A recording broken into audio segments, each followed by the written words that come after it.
Peter, have a seat. Okay. Thank you, everybody, for joining the meeting. I apologize for the delay. The Open Public Meeting Statement, in accordance with the requirements of the Open Public Meeting Act, Chapter 231, PL 1979 announcement, I wish to announce that the New Jersey's Open Public Meeting Law was enacted to ensure the right of the public to have advance notice of and to attend the meetings of public bodies at which any business affecting their interest is discussed or acted upon. In accordance with the provisions of this act, the school districts of the Chathams has caused notice of this meeting to be published by having the date, time, place thereof posted in the Board Administrative Offices, sent to the clerks of the Chatham Borough and the Chatham Township, the Library of the Chathams, the Chatham Courier, the Daily Record, the Star Ledger, and the TAP. Peter, do you mind taking attendance?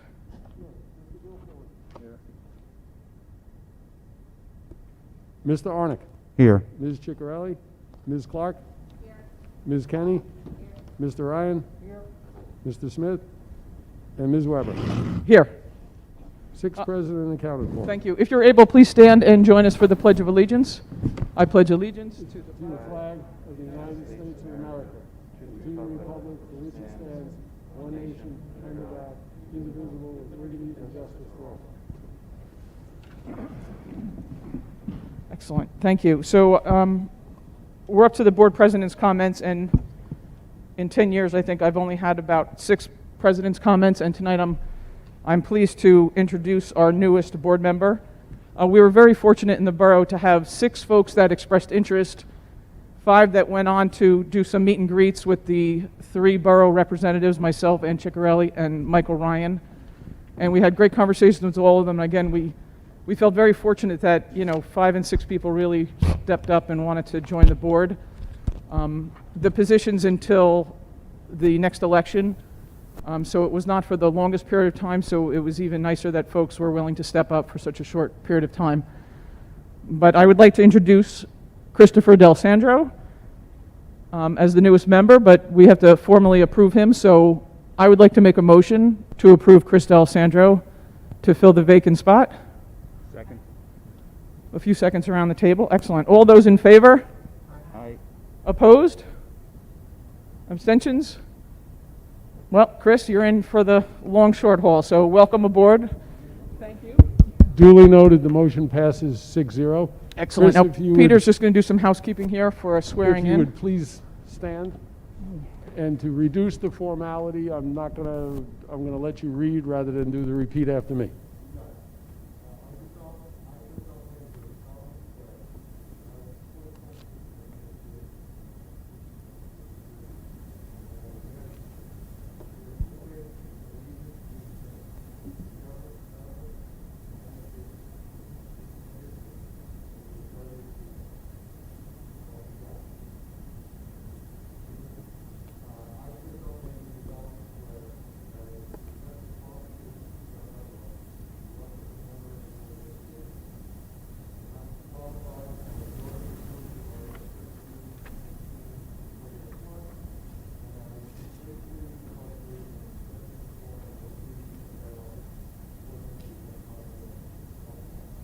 Congratulations and welcome to the board. Excellent. Thank you, Christopher. I appreciate it. Now just vote every time the way I vote. You just follow me and everything will be good. Thank you, Chris. And thank you, everybody, to the other residents that stepped up. We really appreciate you taking the time to meet with all of us. Without further ado, I'd like to kick it over to Dr. LaSousa for the superintendent's report. Thank you, Ms. Weber. There are several items under my report, including 2 different presentations, so we might have some musical chairs if you all are going to go into the seating area.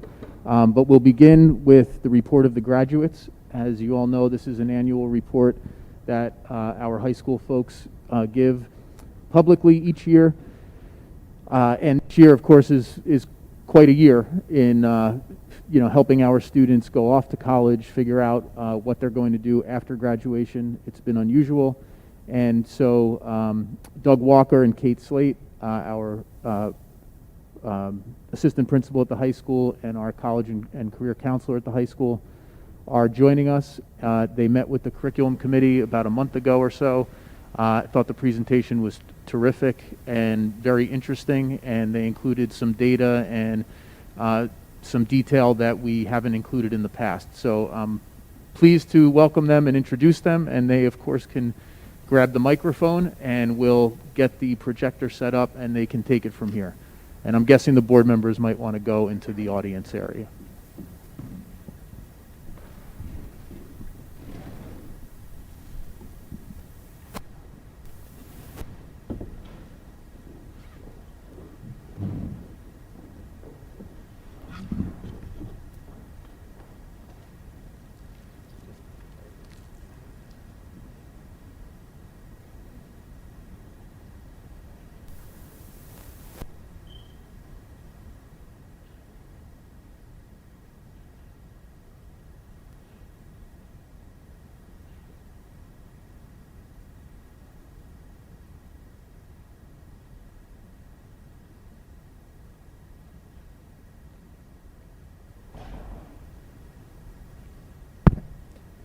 Hey, good evening, everyone. So I'm Doug Walker. I'm Vice Principal of the high school, and I'm here to present the annual report of the graduates. We made some changes to this report this year and decided to not only report on the data from the previous year's class, but also to kind of highlight and talk about some of the programmatic aspects of our post-secondary planning. So tonight's presentation will be in two parts. We'll start with Ms. Slate, who's going to talk about our programs in grades 9, 10, 11, and 12 to lead to post-secondary planning, and then we'll conclude with me going over some of the data on the outcomes. So our school counseling department is really the hub of the high school. It's a touch point for every student, every family, even staff members. And the school counselor's role is pretty vast, academic, social, emotional support, and post-secondary. So tonight's focus is going to be on our program regarding post-secondary planning. The department consists of 7 counselors, and then our college career counselor, Ms. Slate, who's here tonight. And we also have about 190 to 1 ratio of students to counselors, and each counselor has students at each grade level. So I'm going to start now by turning it over to Ms. Slate, who will speak a little bit about our program, and then I'll be back.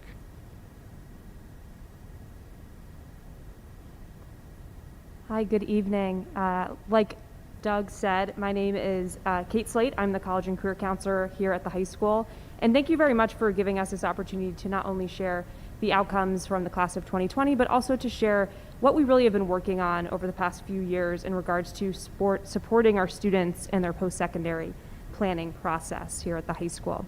So before we dive into specifics about the grade level programming that we do with our students, I do want to provide a quick overview of this college and career counselor role as it has evolved over the years in regards to the reframing of this position. So really there are 3 tenets I highlight here, one of those being providing counseling support, overseeing administrative counseling tasks, and in addition monitoring and maintaining current events.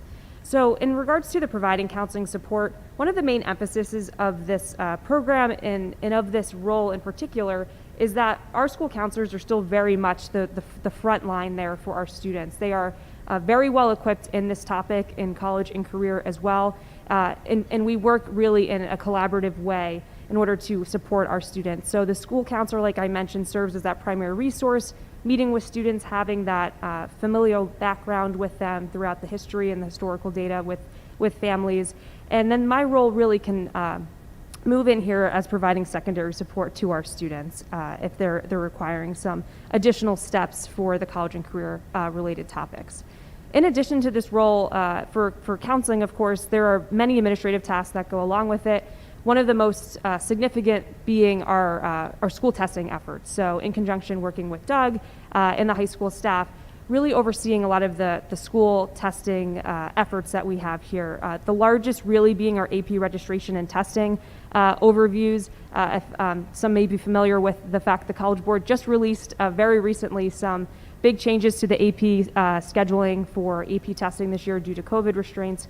So working through that with our students and making sure that all of our students have an opportunity to take the tests that they are studying and working so diligently throughout the school year. And we also offer, of course, many pre-assessments, so PSAT, our pre-ACT. In fact, we're offering the PSAT in about a week or so, in addition to Seal by Literacy, NJ, SLA, state testing, and other opportunities. And then finally, in addition to all these other areas, we do find it's important to, keep have tabs on what's really going on in the current events, trends, and relationships in regards to college and career in the world. So again, while I will emphasize our school counselors are very well educated on these topics as a whole, the college and career counselor really has more of that pulse on it and educates Chatham high school teachers, students, and their the counseling staff as a whole on the trends and policies, how these this field is ever changing, as Dr. LaSousa alluded to earlier, especially this year. So really focusing on those changes, creating and presenting topics and presentations that really emphasize those topics, and of course overseeing and managing our college technology Naviance. That's a big tool that we use with our students so that they can continue their process even when they're not in school with us, so making sure that's running efficiently. And then of course, facilitating relationships. I have a slide on that shortly, in a couple slides, so I won't spend too much time on that here. So before we dive in, again, one last slide before the grade-specific information, I do want to highlight that when we are thinking about what's the best way to serve our student population, we also like to tie this to some theory. And so Donald Super is one of the theorists that really has a strong career development theory that is a nice segue and a nice complement to what we are trying to do with our students here. So Donald Super believes that there's a strong emphasis, and there should be a strong emphasis on the development of self-concept, and that changes over time.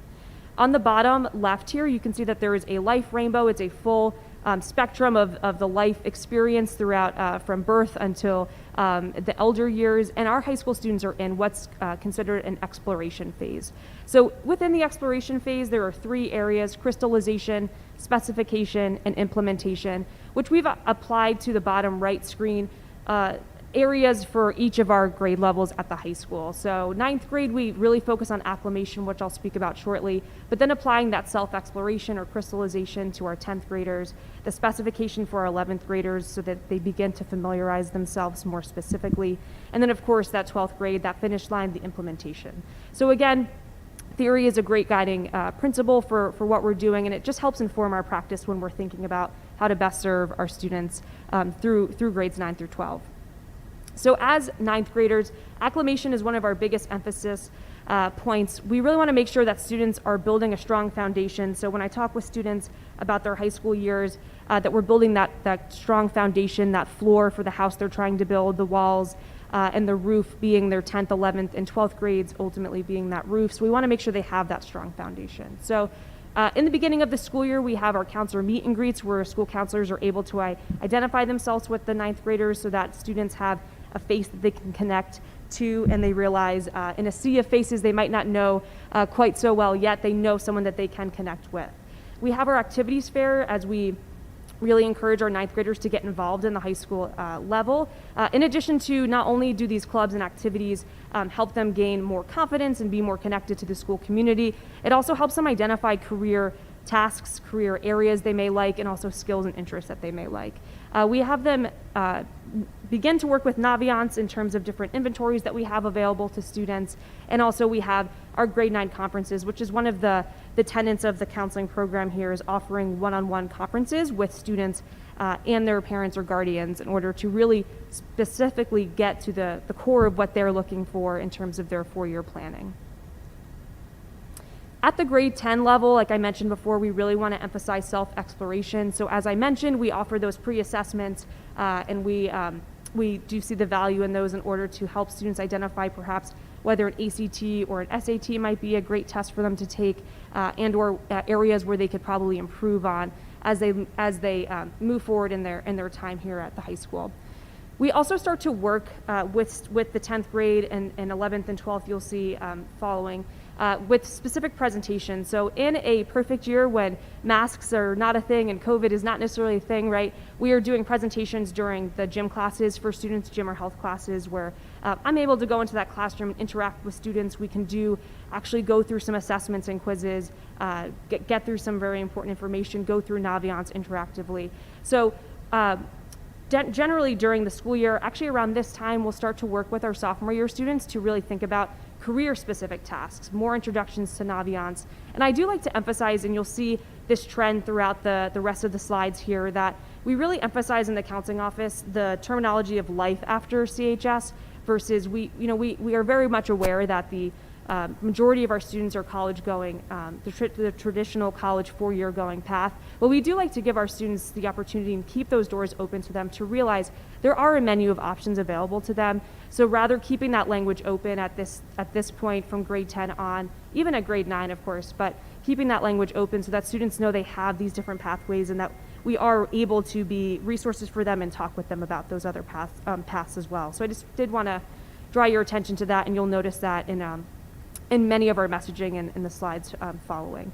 We do plenty of programming, so junior family post-secondary planning nights, student guest speakers. We have a family college panel collaboration with the PTO that we were excited to do last year, and we're hoping to be able to do this year, as that wasn't able to happen as per COVID. We also started prior to COVID about a year ago exploring college and career in particular, realizing that we want to give students more career information. So we started programming called Career Cafes during the open lunch period, where individuals from different careers would come in the local community to speak about their careers. We were lucky to have people from computer science field, physical therapy, child psychology, a bunch of other ones, and we're hopeful to continue to do that in the springtime like we did in the spring last year as well. And then with 10th graders, we lastly like to have them explore their summer opportunities, which at the end of this presentation there's a link to our summer program database for students to access the different opportunities there. And then grade 11, we really want to focus on that post-secondary exploration. And in the 11th grade fall, students now have opportunity to view and be a part of college representative visits, which take place, like I said, in the fall. This year they were virtual. I have another slide on those, so we won't go too far into them, but those are available to our 11th graders. In addition to the 10th grade pre-assessments, we also offer the PSAT for 11th graders, and this one in particular because the NMSQT portion is for national merit scholarship consideration. So we do offer that in the fall for our 11th grade students. We have our Life After Chatham junior year presentations in addition to the family post CHS planning presentations. And then the junior conferences, which are actually going on right now with our current junior class, are really some of the most important conference, and for lack of better words, in the sense that the students are really able to focus on what is their path and really start to crystallize that and talk about that more with their school counselor. And then from there, that's a great opportunity for referrals to the college and career counselor, myself, and other outlets that we have available. Again, that family college forum we're hoping to have. And then we have plenty of other opportunities that we continue depending on the needs of the different grades each year. So working with learning skills classes, maybe learning skills 11 classes, 10 and 12 classes to collaborate on additional needs they may have, and in varied presentations the like. The image you see here is just a feature of webinars that we had for our juniors this year, since we were not able to do the junior year prep presentations in the gym classes. So a focus on 3 different types of presentations: Life After College, or Life After Chatham for college, Life After Chatham for other options, and then a specific navigating Naviance, user tutorial. And then finally, grade 12, the roof on the house that we talked about earlier. We have our senior conferences, which kick off our school year, because this is really the most important time for our students to really think about what their plans are and start making those moves, especially in relation to the college process. We have, again, our senior year prep presentations, which on the right, you can see the image advertising. We had plenty of webinars for our students that actually started in the summer in August to get students a head start on this process, since we felt like they might feel a little bit behind with the COVID process and everything. So having these webinars available to students, and our presentations that we offer every year, our college application process that myself, Doug, and our lead counselor, Lisa Colbert, put on, and in addition to a college funding speaker. Our college rep visits are, of course, for our 12th graders as well, and we continue to collaborate with our learning skills classes. There's plenty of other additional programming that we like to provide, whether it's varied presentations about studying college internationally, having lunch drop-in hours when we are fully in person, career visits, and our alumni return panel in particular was really a great program this past December that we were able to hold virtually, which was great. So as I've alluded to many times, we do have an emphasis on our college relationships in addition to those college representative visits. So this year we were fortunate enough to have over about 140 virtual college rep visits this year that were able to, I guess, not for lack of better words, meet with our students virtually, not necessarily come to school, but come to our students in a virtual sense. The bullet points you see are the colleges that we had our highest attendance of visits at, which does follow a similar pattern for students' interest in terms of, nationally in general as well. The college relationships are important, and especially we're seeing that now is when we're working with our seniors who have specific questions. Maybe they were deferred or waitlisted, or they have specific questions about a certain major. Having these relationships is really helpful to reach right out to a specific person versus an admissions general account. So it has been really beneficial to see the relationships we've been able to form. And this, in a week, actually, Monday, March 8th, we're doing a college panel, which these relationships have been very beneficial in that we have some great representatives that I've been able to meet throughout the years on our panel to speak about the college admissions and then just the trends and all the changes and updates with COVID and how things are looking after this year. And then finally, we have plenty of additional resources. The one thing I really would like to highlight, and we really hope our students will use more than ever, is our college and career Google site. This really was born out of, as a result of COVID and realizing that there is less of an opportunity for students to come to my classroom, which is A110. So I kind of had this idea of we really need a virtual A110. And so creating a Google site that has a lot of different resources on there. So basically the idea that anything you can get in that classroom, A110, in our counseling office, you can get online here on this Google site. And then all these bullet points here are just other resources that we have available to our students that we're not going to click on those, of course, but if this presentation is shared, I definitely recommend or encourage you to take a look at those. They're on our Google site as well. Great, so I'm going to turn it over to Doug. Thank you very much.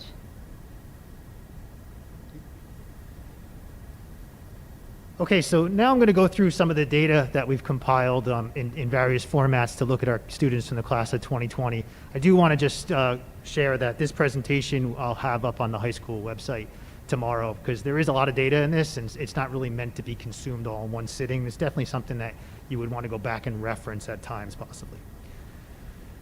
So traditionally, we take a look at our matriculation, and we see that in the class of 2020, we had 95% of our students attend four-year universities, and then 2% attend other. It was definitely a tricky year last year with some students deciding to take gap year or really thinking about their choices, but we still really maintain outstanding numbers in this area.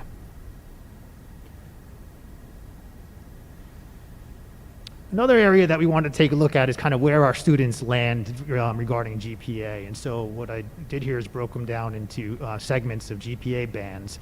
And one of the things that stands out to me and stands out in this chart is that the majority of our students, 52%, are in the 3 to 4.0 range.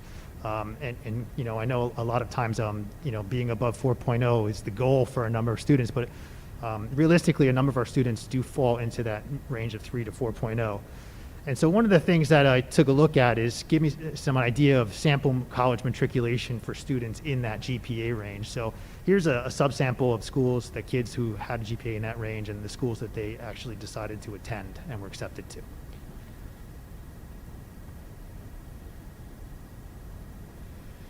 The one subset that I take a look at each year is our special education subset. So these are students who graduated in 2020 with an active individualized education plan. So I had, out of 36 students, we had 86% of them attend four-year schools, and 6% attend two-year, and then 8% choose employment options. Here is a snapshot of the colleges that subset of students were accepted into. So these are samples of acceptances by our special education population.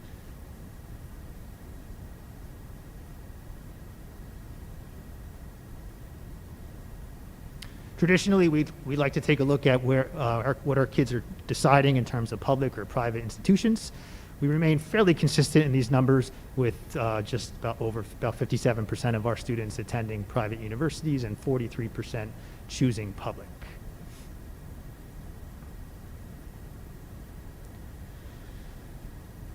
In this slide, we'd like to take a look at what are our outcomes related to our applications. And so for last year's class, we had 2,874 total college applications, which resulted in 1,458 acceptances. That averaged out to 9.2 applications per student and 4.7 acceptances per student, with the mean individual student acceptance rate was 60%. So on average, students got into about 60% of the schools they applied to. We did a large number of students who apply early action, and you can see the figures there in terms of applications versus acceptances, as well as early decision and early decision 2.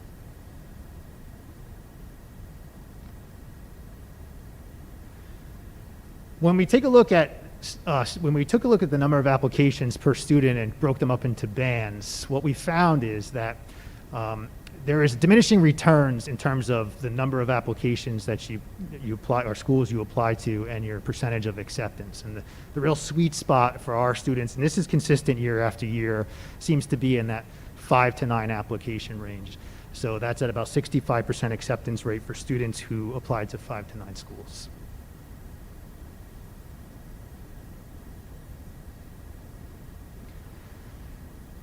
One of the other areas that we took a look at are where are our kids applying and which schools have a number of Chatham High School students applying to them. So this sort of, can be perceived as a level of internal competition. When you apply to a school like Rutgers, know that if I'm applying there, 87 other students in my class are also applying there. So we were able to break it down by the applications and the acceptances. And what I highlighted on the red on the right is I looked at these schools, what are their national acceptance rate, and then what was our CHS acceptance rate. And the positive of this is even though we have a number of students applying to these schools, our acceptance rates on a number of these universities exceed the national acceptance rate. So we're having pretty good success. Our students are having pretty good success in terms of having an opportunity to attend these schools.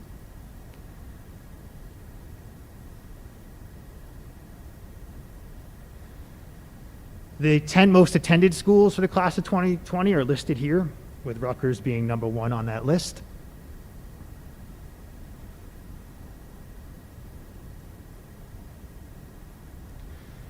In prior presentations, some of the data charts that I've have shown schools using a ranking of colleges that's released by Barron's. It's called Barron's Profile of American College.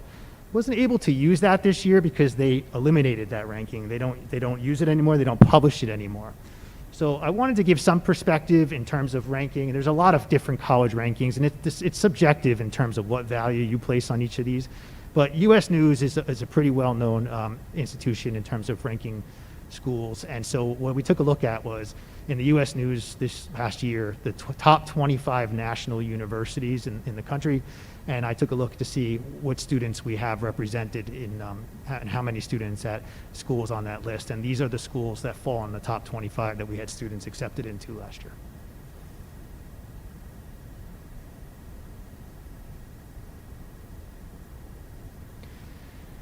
When I talk about students and where they're applying to, we break down the colleges that are receiving 30 or more applications from Chatham High School. Here are those schools, and then in blue will be the number of applications received.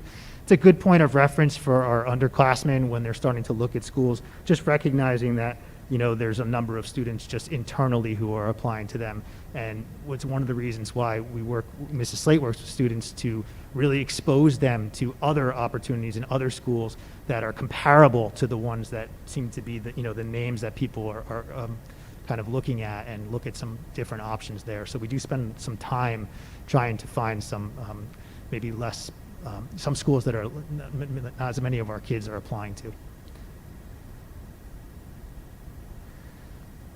This is the band of 20 to 29 applications.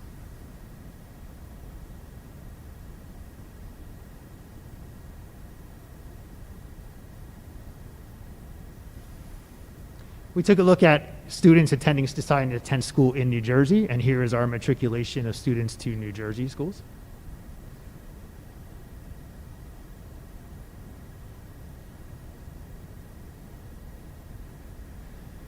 And the last segment of our presentation takes a look at standardized testing from our students. The first we looked at is the SAT for the class of 2020, and you can see our mean score in evidence-based reading and writing and math, and we compare that to New Jersey and globally, and our numbers are fairly consistent each year. There are some changes to the SAT. Obviously, taking standardized tests have been a bit of a challenge this past year. So, more recently, they've made a change where they've eliminated subject area tests. They just completely cut them and are not offering them anymore at all. And they're going to be eliminating the essay at the end of this testing season. So those are some changes there. We're happy and really proud of the fact that we were able to offer, or are able to offer, the SAT as a testing site here at Chatham High School twice this year. So we did it once in August, and we'll be doing it again in about a week. It's quite an undertaking given all of our restrictions, but we're happy we were able to provide that. Our ACT scores are shown out here over 4 years with our mean score, our mean composite score in blue at 27, and then comparing that New Jersey and nationally. We were also lucky to be able to pull off hosting an ACT assessment here in November this year on a Saturday.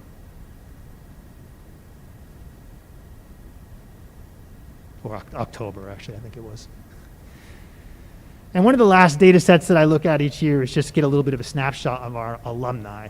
And so in this snapshot, we took students who graduated from the class of 2015. And what we're just demonstrating here is years of completion of college. And the four-year graduation rate is not a very high number in the United States in general, as well as the dropout rate, which is increasing over time. And so I think we should, pretty proud of our students here that, we have 75.8% of the students in this class who were able to successfully complete college in 4 years. Now, completing college in 4 years, if you don't, it's not necessarily a bad thing. Sometimes that's related to the program you're in, or experiences that you've taken part in, or maybe transferring. But in general, we greatly exceed the 4-year graduation rate, which helps lets us know that kids are prepared to be there, are able to be successful when they're there. And it also has some financial positive consequences for them as well, having to only pay tuition for 4 years.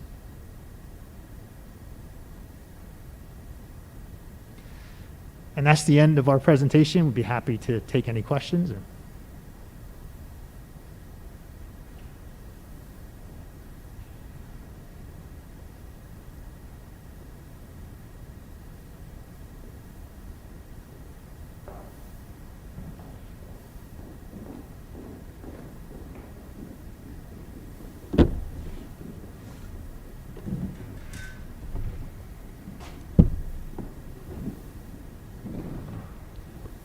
Thank you, Doug and Kate. That was fantastic. I appreciate it. I have a couple questions, but I'd like to open it up to the rest of the board first to see what their thoughts are. This was a slightly different format than we've seen in the past and highlighting different information. So I'm curious, if anybody has any questions or comments. Sal? Oh, I'm sorry, nothing. Mr. Ryan? Go ahead, Matt. We had spoken about a number of years back in terms of developing our access to vocational schools and vocational careers. What have you guys done since we tried to put an emphasis on that in terms of at least letting the kids understand that 4-year college doesn't have to be for them and that there's opportunities outside of that? So have we been able to expand upon that at all? Sure, great question. Thank you. Absolutely, that is something to us in the counseling department is super important to let students know that there is opportunities for students outside of just this traditional college 4-year going process. So I think the first thing is starting from the ground and working our way up. And that was really largely the emphasis on changing the language, right? So focusing on life after CHS rather than focusing on, oh, you can hear me? Okay. Rather than focusing on college plans or what are you doing for after school with college? So really thinking about from that fundamental area is when our language and talking with students, because it creates a community, creates an area of conversation that keeps these doors open, in particularly related to the VOTEC opportunities. So in addition to not only providing that, we have done presentations specifically for students we title them generally other option opportunities, so students can learn more about gap years, VOTEC, of course, in particular. And we've had a couple of VOTEC schools come to campus before the COVID shutdown, of course, we've had Lincoln Tech come. Our County College of Morris has some excellent adult voc tech programs available to students. And then myself and 2 other counselors, we were able to visit the voc tech program about a year ago prior to everything closing down to actually see the facility. That way we can share that information with our students as well. So it's something very important to us. On the Google site, I'm trying to even add more sections about it. I've created a listing of voc tech schools in case a student does come with questions that we can easily send them and direct them to that question so they're getting instant access to it rather than just saying, we'll get back to you. Because again, having that information inherently sends a message that we value this information and we want you also to value it. So being able to give it to them quickly, I think just sends that message in a psychological standpoint. And so we are committed to that, and we're hoping to grow more for sure.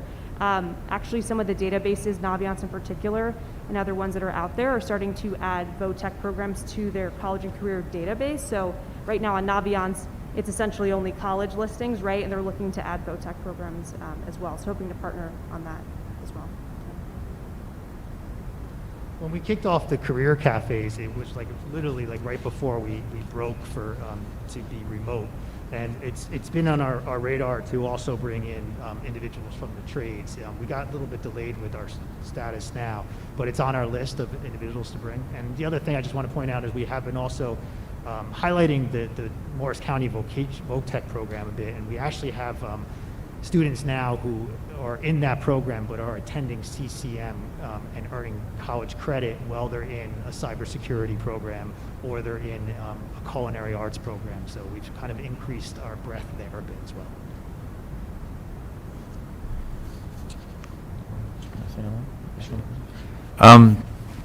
This is more of an observation than anything else. Now I've gone through this a couple times with my kids, and I want to thank you for what you guys did for my senior this year. It was a great experience for her.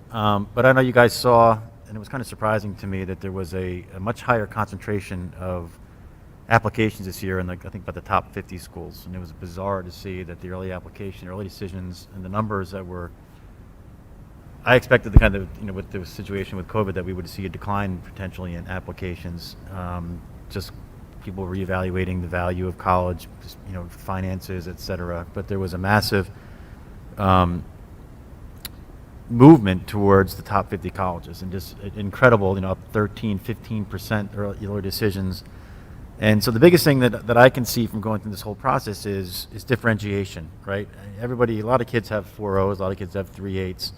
A lot of kids go to great schools like Chatham. So, how do we differentiate our kid through the application process to make sure that they are identified by the admissions officers? And having met with a number of these groups over the last couple of years, it appears to me that there is a growing emphasis on the teacher recommendations and the recommendations that the kids get.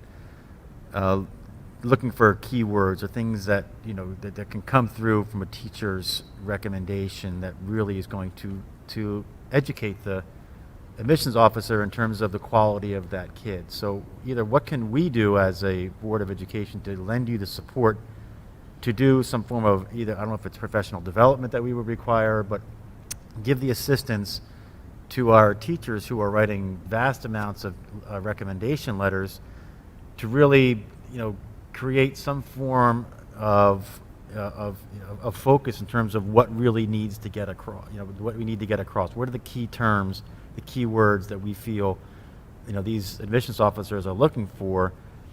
To me, now I haven't gone through it now, I think it's important. So I'm not quite sure where that stands right now. What can we do to help with that? Because I really believe that, as the competition gets bigger and bigger, the really kind of one area where you differentiate yourself, because it's just not an A in physics and an A in math. There's something that's really key to what they're being told. The story behind you is reflected in what your teachers are saying about you.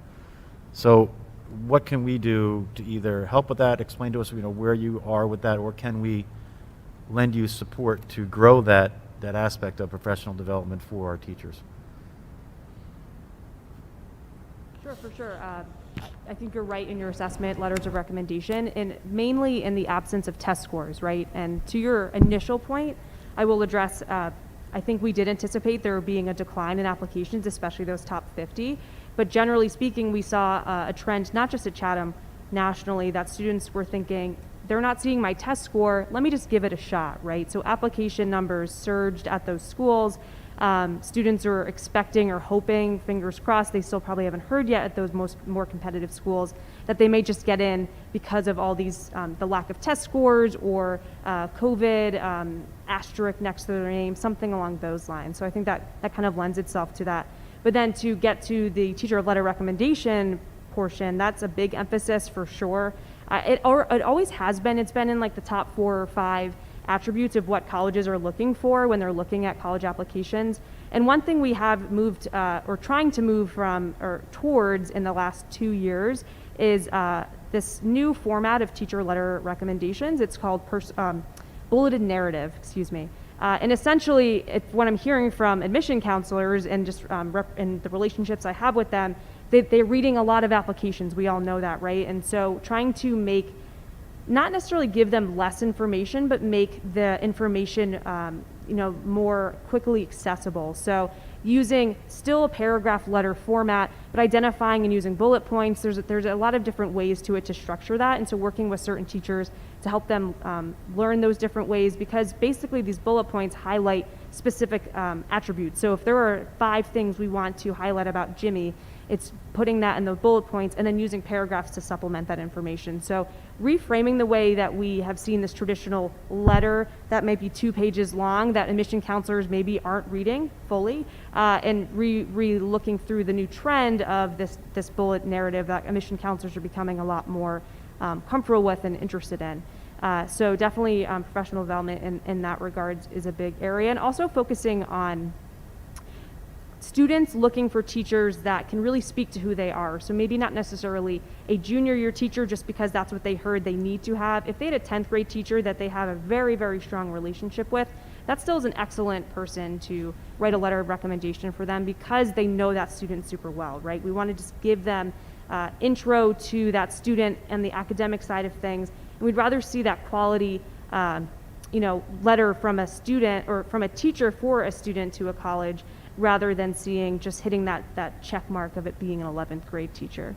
Doug, I'm sure you have something else to add. One thing that we're also doing to support the teachers in this and really to kind of care for the teachers is just that, to try to give them some empathy and care for the workload of these letters so that they can invest a little more time and patience in them. So some of our teachers, because the majority of our students pick junior year teachers, they have 50, 60 or so letters of recommendation to write, and it's usually in a pretty tight window.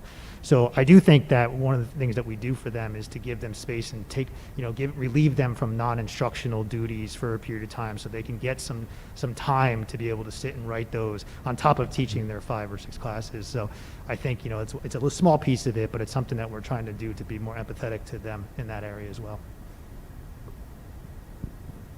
Go ahead, Michelle. I want to thank you because I have been spending quite some time on the website having a spring semester junior, and I'm really impressed with everything we've done in education, how we've had to pivot and really kind of turn everything upside down. And having done this with 2 older kids, I feel very comfortable in the information that you are putting out, how it's being put out. It's very clear on the website where to get answers to questions, and I really, really want to thank you. And I can only speak on behalf of my experience, but having seen it in a different form, I'm actually amazed. So thank you so much. Thank you. Excellent. Thanks, Michelle. So Caitlin, I think my questions are mostly for you, but feel free to punt them to Doug at will. So this was an unusual year. You had 140 virtual meet and greets. Those counted as touch points, or when a college wants to see interest, that counted? And is there opportunity to maybe keep that beyond the pandemic? Because this way students can look at schools in Colorado and things that, you can't fly out to all these colleges. And also as a follow-up to that, the number of applications that were submitted, we've talked about this for years. If we know the sweet spot is somewhere between 5 and 9, is there an opportunity to help some of those students, or what's driving that 20 plus number? I mean, at the end of the day, you can only go to one college. So you have to narrow it at some point. And if it's parent-driven, then so be it. You're not going to move the needle there. And if that's the answer, then we're moving on. But if there's a way to help the students maybe narrow that list prior to sending out that many applications. For sure. So to address the first part of that, the college rep visits, that's a great point. Some colleges very much look for what they call demonstrated interest, having those touch points, having students tell that college, I'm really interested in you right by attending these events. It does vary by school. You were seeing the smaller private schools or sometimes those that track that demonstrated interest versus a Penn State comes for our visit. They're not taking attendance and tracking that type of involvement. So it just depends on the school. But in regards to the virtual format, I thought it was a great it's one of those things from COVID that have become very beneficial that maybe colleges we haven't had in the past because the college won't pay for them to come out to New Jersey to recruit, right? We can have some opportunities. So I foresee we haven't really talked so much about that to see what it will look like. It's going to be a lot dependent on the trends of the colleges themselves and what they're willing to do. A lot of colleges have saved a lot of money by not sending representatives out on the road for all the fall. So I would imagine it being a mix, right? So some of our more popular local schools, maybe those in-person visits, but also keeping that virtual format for some of those, lesser known schools like Doug alluded to, that we do try to identify schools that are our common targets, and then also identify schools that might be good handcuffs for them. So this is a school that you might have heard of before, but it's very similar, provides the same opportunities, that kind of thing. So that's a great outlet for those potentially. And then in regards to the volume of applications, yes, that's something I think is that we see here at Chatham for sure, but is pretty consistent with schools similar to us. I do think the majority of that is parent and guardian driven. They have an idea of maybe students, they want their students to apply to these schools, but a student maybe then comes, chats with us and says, I don't really want to, but we talk about compromise, right, and trying to figure that out. I do think it's definitely in the beauty of our conferences, being able to offer these one-on-one conferences is a definite opportunity to talk about the volume of applications and managing that kind of workload.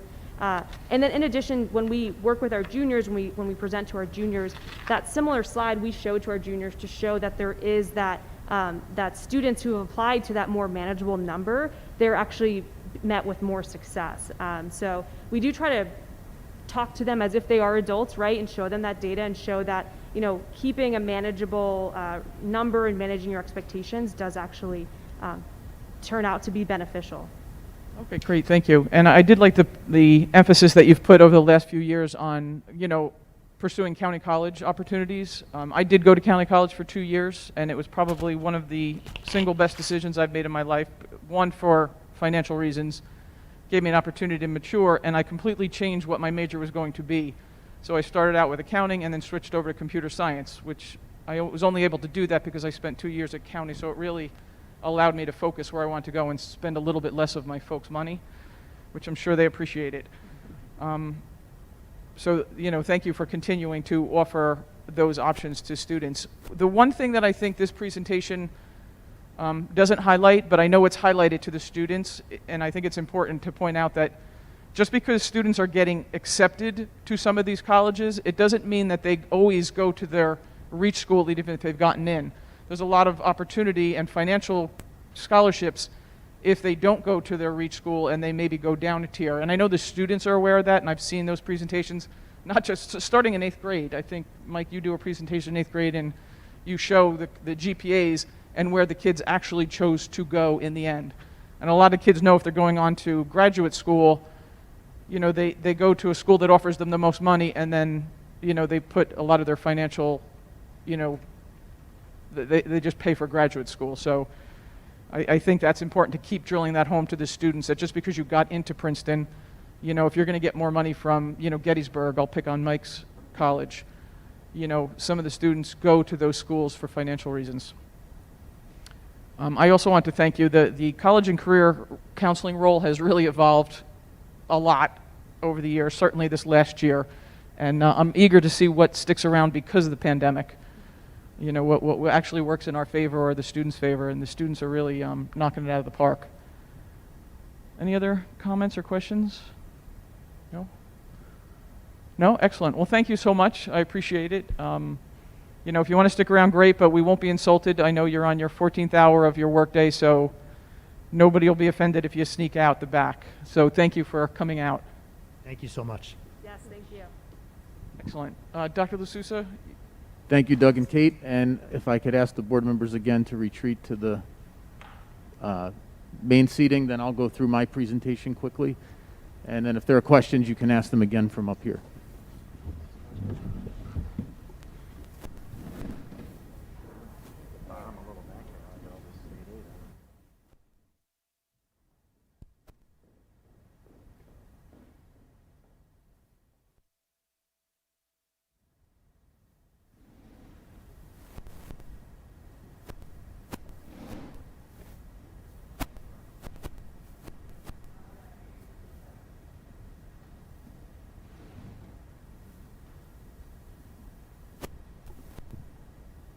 So I just wanted to touch base quickly. It's we're all emerging from the winter, and we've all been housebound and snow covered, and we're all eager to get back to life as normal. And of course, schools are at the front and center of trying to return to normalcy. So obviously, there are school districts all over the place, not just in New Jersey, but all over the country, that are trying to step back up towards normal. And for some of them, that means, of course, opening for the first time in a year. For others, it means trying to get to something similar to what we're doing.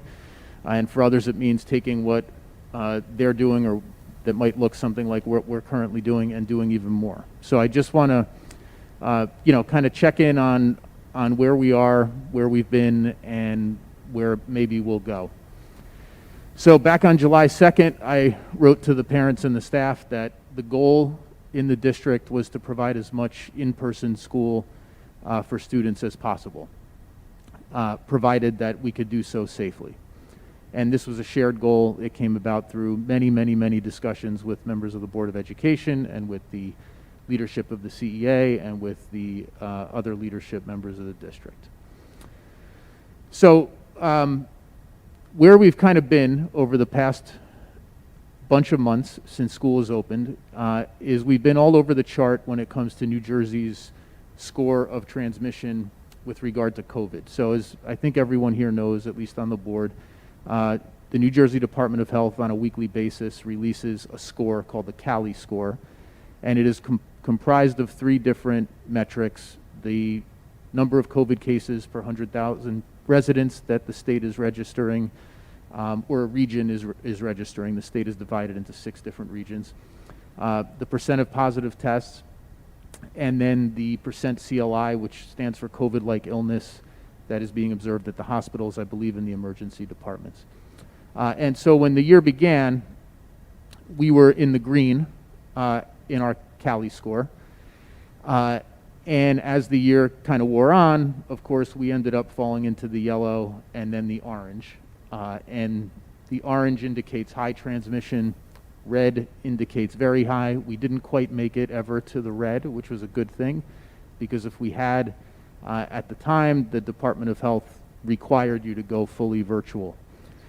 So if you jump down to the bottom, you can see we're at February 20th. That was the most recent release, was just last Thursday.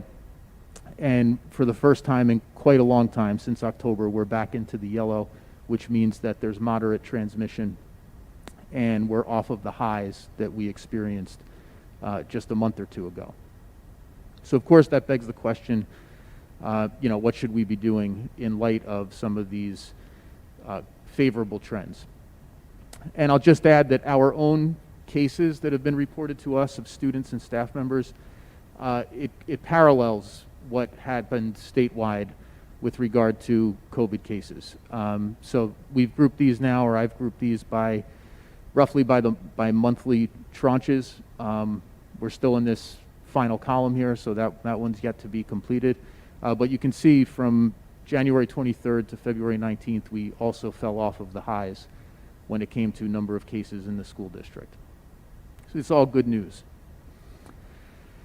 And to remind everyone, at the pre-K and K levels, we are operating right now really kind of like the way we always have, because we have half-day programs at those grade levels, so we have retained those schedules, and we have all the students coming to school for half a day. Grades 1 through 5, we have all the students coming in every day if they want to, and they have a 2-hour early dismissal. And then in grades 6 through 12, we have the 2-hour early dismissal, but students attend school every other day, except for students who receive special education services. They may attend school every day if they wish. So in thinking about where we are, where we've been, where should we go? Should we make any changes? When can we look to bring students back into school more in person? It's important to understand that we still are governed by the Department of Education requirements, and those really haven't changed since June. June 27th, the DOE released the road back. That set of rules and guidance required us to submit our plan for the school year to the county superintendent of schools. She then reviewed it. She matched it up against a rubric to make sure that our plan contained all of the essential elements that the DOE required, and then she sent it back to us saying that it met those standards. So all of that remains in place. So whatever changes, if we were to make some significant changes to how we're currently operating, we need to resubmit the plan, update the plan, resubmit it to the DOE, and we have to ensure that those same requirements and components are in place. In addition to that, we also have to adhere to the New Jersey Department of Health guidance. And that guidance has changed every couple of months. There's been an update. The most recent update contained changes to quarantine rules. We are in the process. We'll be meeting with the policy committee this week to talk about implementing those changes and adopting them in district. But still, we have to adhere to the New Jersey Department of Health guidance for K through 12 schools, which is different, by the way, than CDC guidance. So when the CDC guidance was updated a couple of weeks ago, some folks were trying to interpret that and interpreted it as maybe licensed that the school district should align itself to the CDC guidance. It doesn't really work that way. The New Jersey Department of Health chooses when and if to incorporate the CDC guidance, and then in turn, we follow the New Jersey Department of Health rules, and we do that via our local health departments. So the point that I just am trying to make is even though some of us are sick of COVID and ready to restart our lives, as a school district, we still need to comply with the rules that are currently in place. And the rules that are currently in place, by and large, are the same rules that were in place back in July and August when we were readying to start the school year. The single greatest challenge, of course, in all of those rules is the requirement that we space students 6 feet apart from one another and from staff members to the greatest extent feasible. And in terms of the DOE in New Jersey specifically, you have to strive for 6 feet or implement 6 feet unless you adopt other mitigation strategies that enables you to reduce that requirement. In our case, we went with the physical barriers on the desks. On top of that, we have windows open in classrooms. We've rearranged seating to try to maximize space.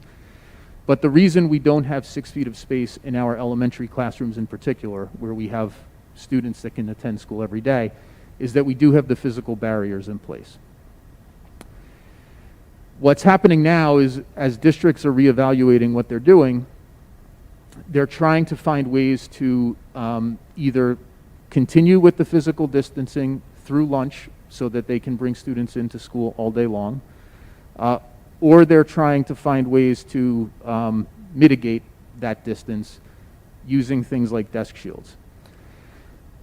Lunch is really the biggest single challenge in terms of trying to get to a full day of school, because we're not built to give kids lunch in classrooms, especially if the classrooms are filled with students. So it's, and I'm going to get to this in a little bit more detail, but lunch is the greatest obstacle to returning students to school for a full day. Now, some of you might be saying, we hear another district is going full day. We hear that such and such district in Morris County is going full day of school. The single factor that is most sort of determining whether districts can go to a full day of school is the percent of their students that are attending school physically versus the percent of their students who have elected to remain fully virtual. Okay, so just to give you an example, I was talking to a superintendent today. At his high school, 60% of the kids are all virtual. They don't come to school at all. I talked to another superintendent on Friday who's planning on having all of his students return every day. He had a 53% attendance rate through his district, K-12 that was. 53% of the students attend school. Physically, 47% have been virtual. Most districts have a much, much higher percentage of students that have elected to be all virtual from the beginning of the year. I don't know of any district, I'm sure there are some out there, that have a higher percentage of students attending school physically than we do, but all the ones that I interact with, they have a much higher percentage of students attending school virtually. So as of a couple of weeks ago, this was our breakdown of how students are attending school in our district. And you can see, if you kind of look at the K-5 band there, you've got, upper 80% on average kids coming to school. In grades 2 and 4, it's upwards of 90%. Middle school is still also 87, 88, 83% of students attending school physically. And then it's not until we get to 12th grade, really, that we really drop off to only 60% of the students attending school physically. So the fact that we have so many students in school makes it much harder for us to lengthen the school day. Because when you have half of your kids attending virtually, you can bring them all back. You only have half of your kids who are opting to come to school in person. So this is a challenge for us, and it limits some of what we would like to do.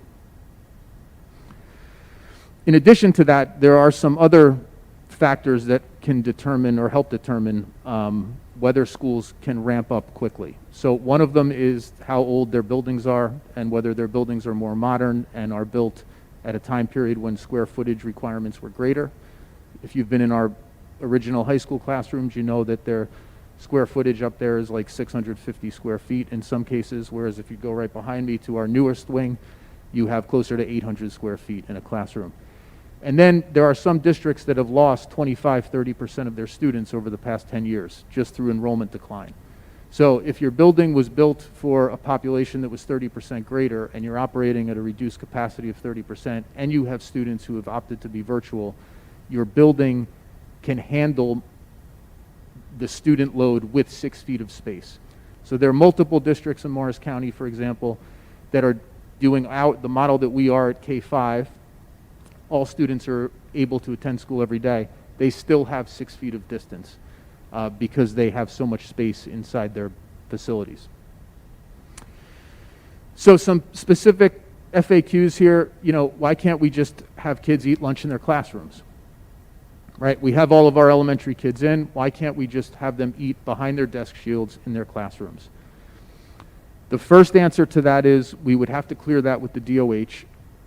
The school districts that I know of that all year long have been eating lunch in their schools either have been doing that on a cohort model, so only half of their students are attending school, or they have facilities that can permit 6 feet of distance in the classrooms, like I just mentioned, or they have so many students attending virtually that they can maintain the 6 feet of distance because there are so few students. The other issue that we have with lunch in the classrooms is that we have a collectively bargained agreement with our teachers association. Teachers are entitled to at least one prep period a day and a lunch period, and the lunch period is not supervising students.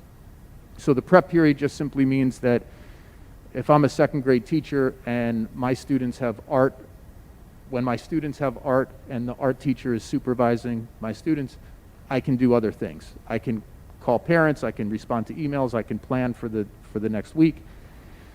That's the prep. The lunch means that I eat lunch someplace else in the school and have a break and can use the restroom and can, make phone calls, do whatever I need to do. So in order for us to simply say, well, we're going to just go with a full day of school and the kids will just eat in the classrooms, we have to make sure that that's an appropriate thing to be doing with the Department of Health. And we have to either renegotiate the teacher's contract or hire people to sub in for the teachers so that the teachers can leave for their lunch while we have different supervision happening in the classroom. And both of those things are complicated. So I won't go down into the weeds any further, but I'll just suffice it to say that that's not a simple click of the fingers type of solution. Why can't we stick all the kids in the cafeteria? Because we don't have physical distancing because the percentage of students that we have who are still attending school on a regular basis. In addition to that, our cafeteria situation is not great right now.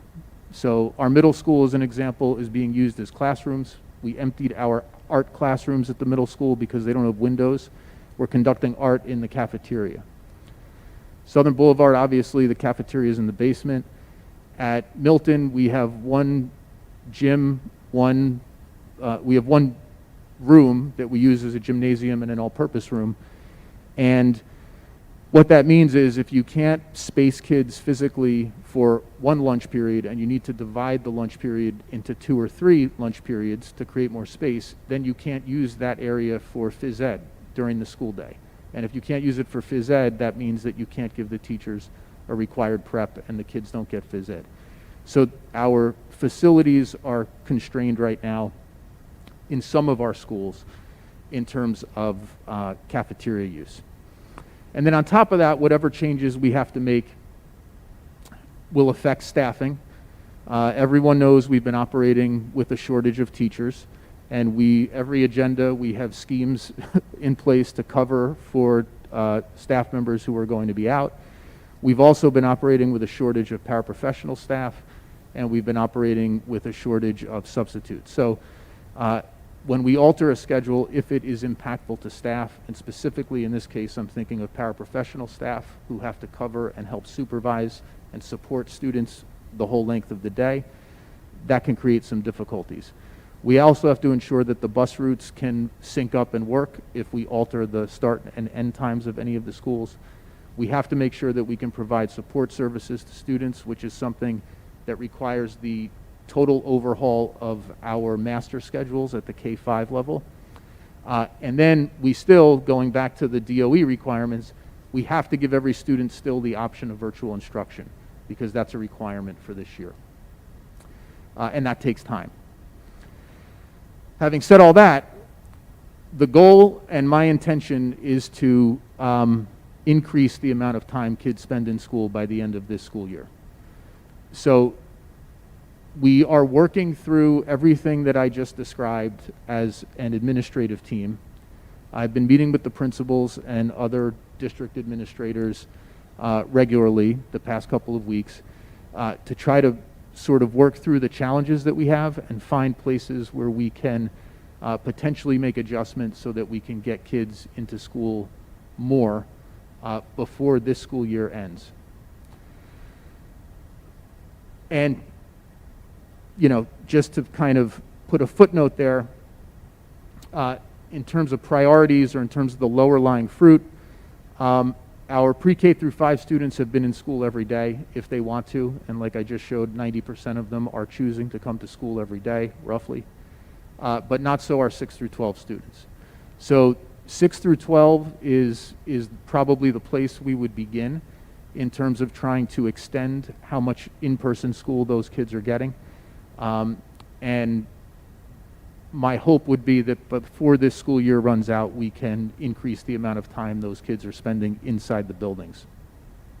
So just in terms of next steps, and I'll leave it at this slide, we have board committee meetings scheduled for this week and next, where this is going to be an agenda item. I have ongoing meetings with the district leadership team. I met with the leadership in the CEA today. We'll continue to do that. And so the goal is going to be to see what we can do to adjust our schedules to allow for more in-person learning. Timeline, roughly, just some dates to like think about and keep in our heads. March 22nd is our next board meeting. By that time, teachers will have become eligible for the vaccine.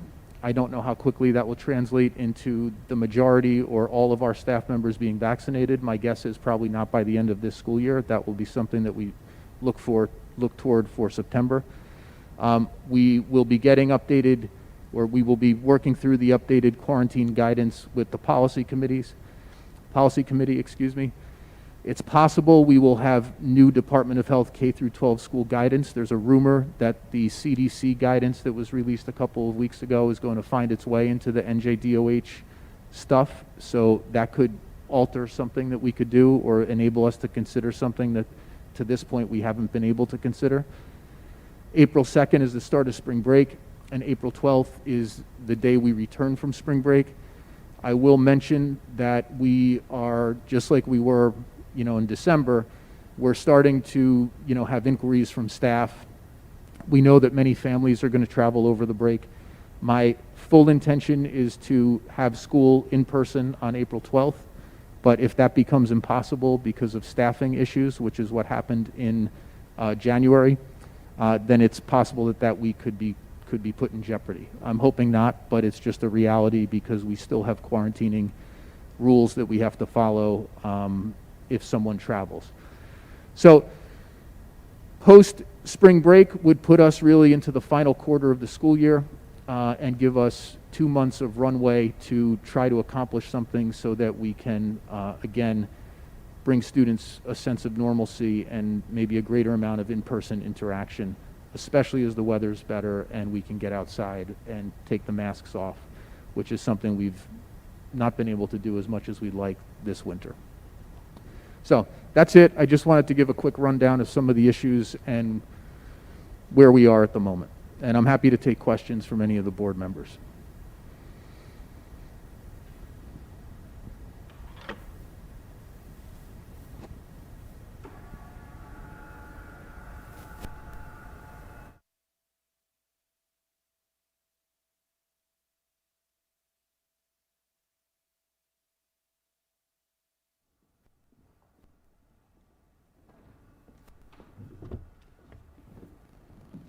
Thanks, Mike. That's going to be very helpful. There's a lot of chatter, out there, and it helps clarify, why can't we just go back? The pre-K to 5, we had the board, the administration, as soon as we realized in late spring that we were not going to go back to school in September, we had put a stake in the ground that K to 5 was the priority. And it's not that we were trying to do it half, have the high schoolers go half as much. We just wanted to put our emphasis K to 5 in the elementary education. Now that being said, when we get back from spring break, if the weather's cooperative, is there an opportunity to bring the 6th through 12th graders back, either for a couple of hours more, or maybe not do the cohorts? Like, what are our potential options there? Well, I think it's probably going one way or the other. It's either moving towards what we're doing K-5. So, if we just said instead of K-5, we're going to allow students to come to school every day, we're going to just push that up to K-8 as an example. That wouldn't entail anything different from a scheduling standpoint. It would just be that all of the kids are coming to school every day instead of every other day.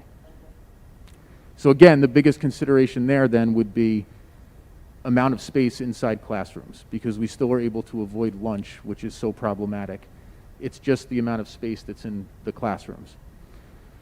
The other way to go is to say, okay, we're going to go back to a full day of school. We'll stay in the cohorts, but we'll have a full day of school.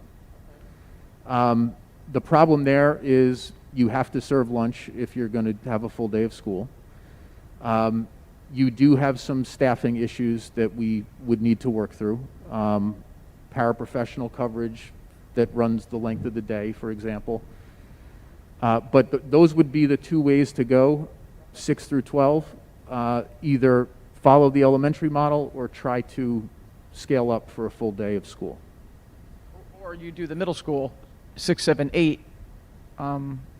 It doesn't have to be 6 to 12. You could do 6, 7, 8, one model. You could split it up. correct, and high school a different model?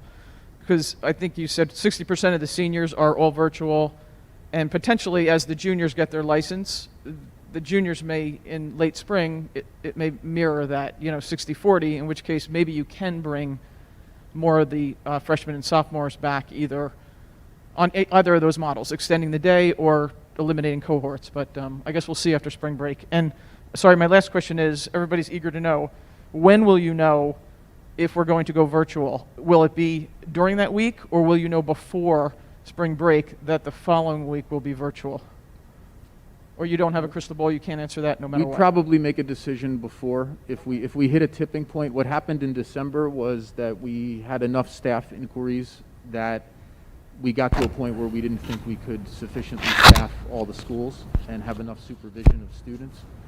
And so then we made the announcement, I want to say it was about a week before the break, although I can't remember right now. Okay. So if you call it ahead of time that we're going to go virtual the following week, do you keep the same schedule, or do you extend those days to, I don't want to say normal day, but extend the virtual day out? So you're saying when we're virtual, do you keep when we're on virtual, do you extend the day when we're on virtual? Correct. So our high school day is a little longer when we're all virtual. Okay. We do that so that we can incorporate science labs into the mix. K-5, I think, is about the same length of time, if I remember right. We have virtual schedules up on our website, so you can actually look at them. If we do like a preemptive, we're going to be virtual, we revert to the virtual schedule. Okay, got it. Michelle? In terms of spring break and going virtual after, it's not only the staff. Half this town is leaving as well, and whether they tell us or not, I understand our teachers have an obligation and staff to inform the district of their travel plans and potential quarantine. But I also think we need to protect our students who are not traveling and families who are not traveling and teachers who are going to be in the classroom with students who will have traveled and will possibly not be quarantined. So I don't want to put this all on our teachers saying that we have to close because our teachers are traveling. The reality is, I think if you walked around Chatham right now and you said, what are you up to over spring break? I think you'd be surprised how many people are going. And that's their prerogative. They have the right to go where they want to go. But I think we have to be honest with the situation that it's not just staff. It's community members as well, and students.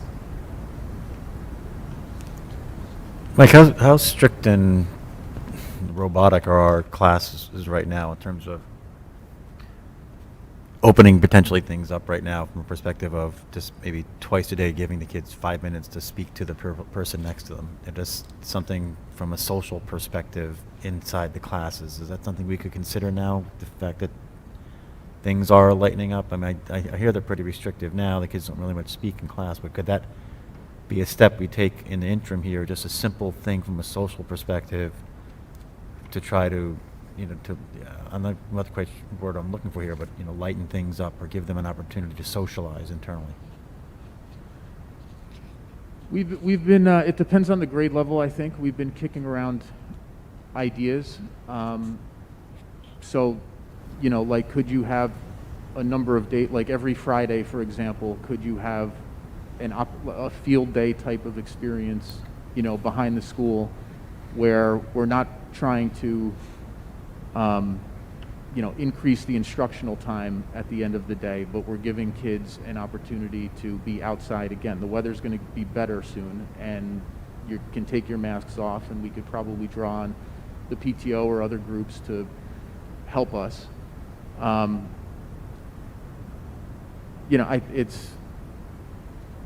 This is tough. I mean, I'd say that there's probably more value right now in having kids eat lunch and have recess together than there is necessarily in another hour of school. But accomplishing the lunch is tough. You look at the elementary classrooms right now as an example.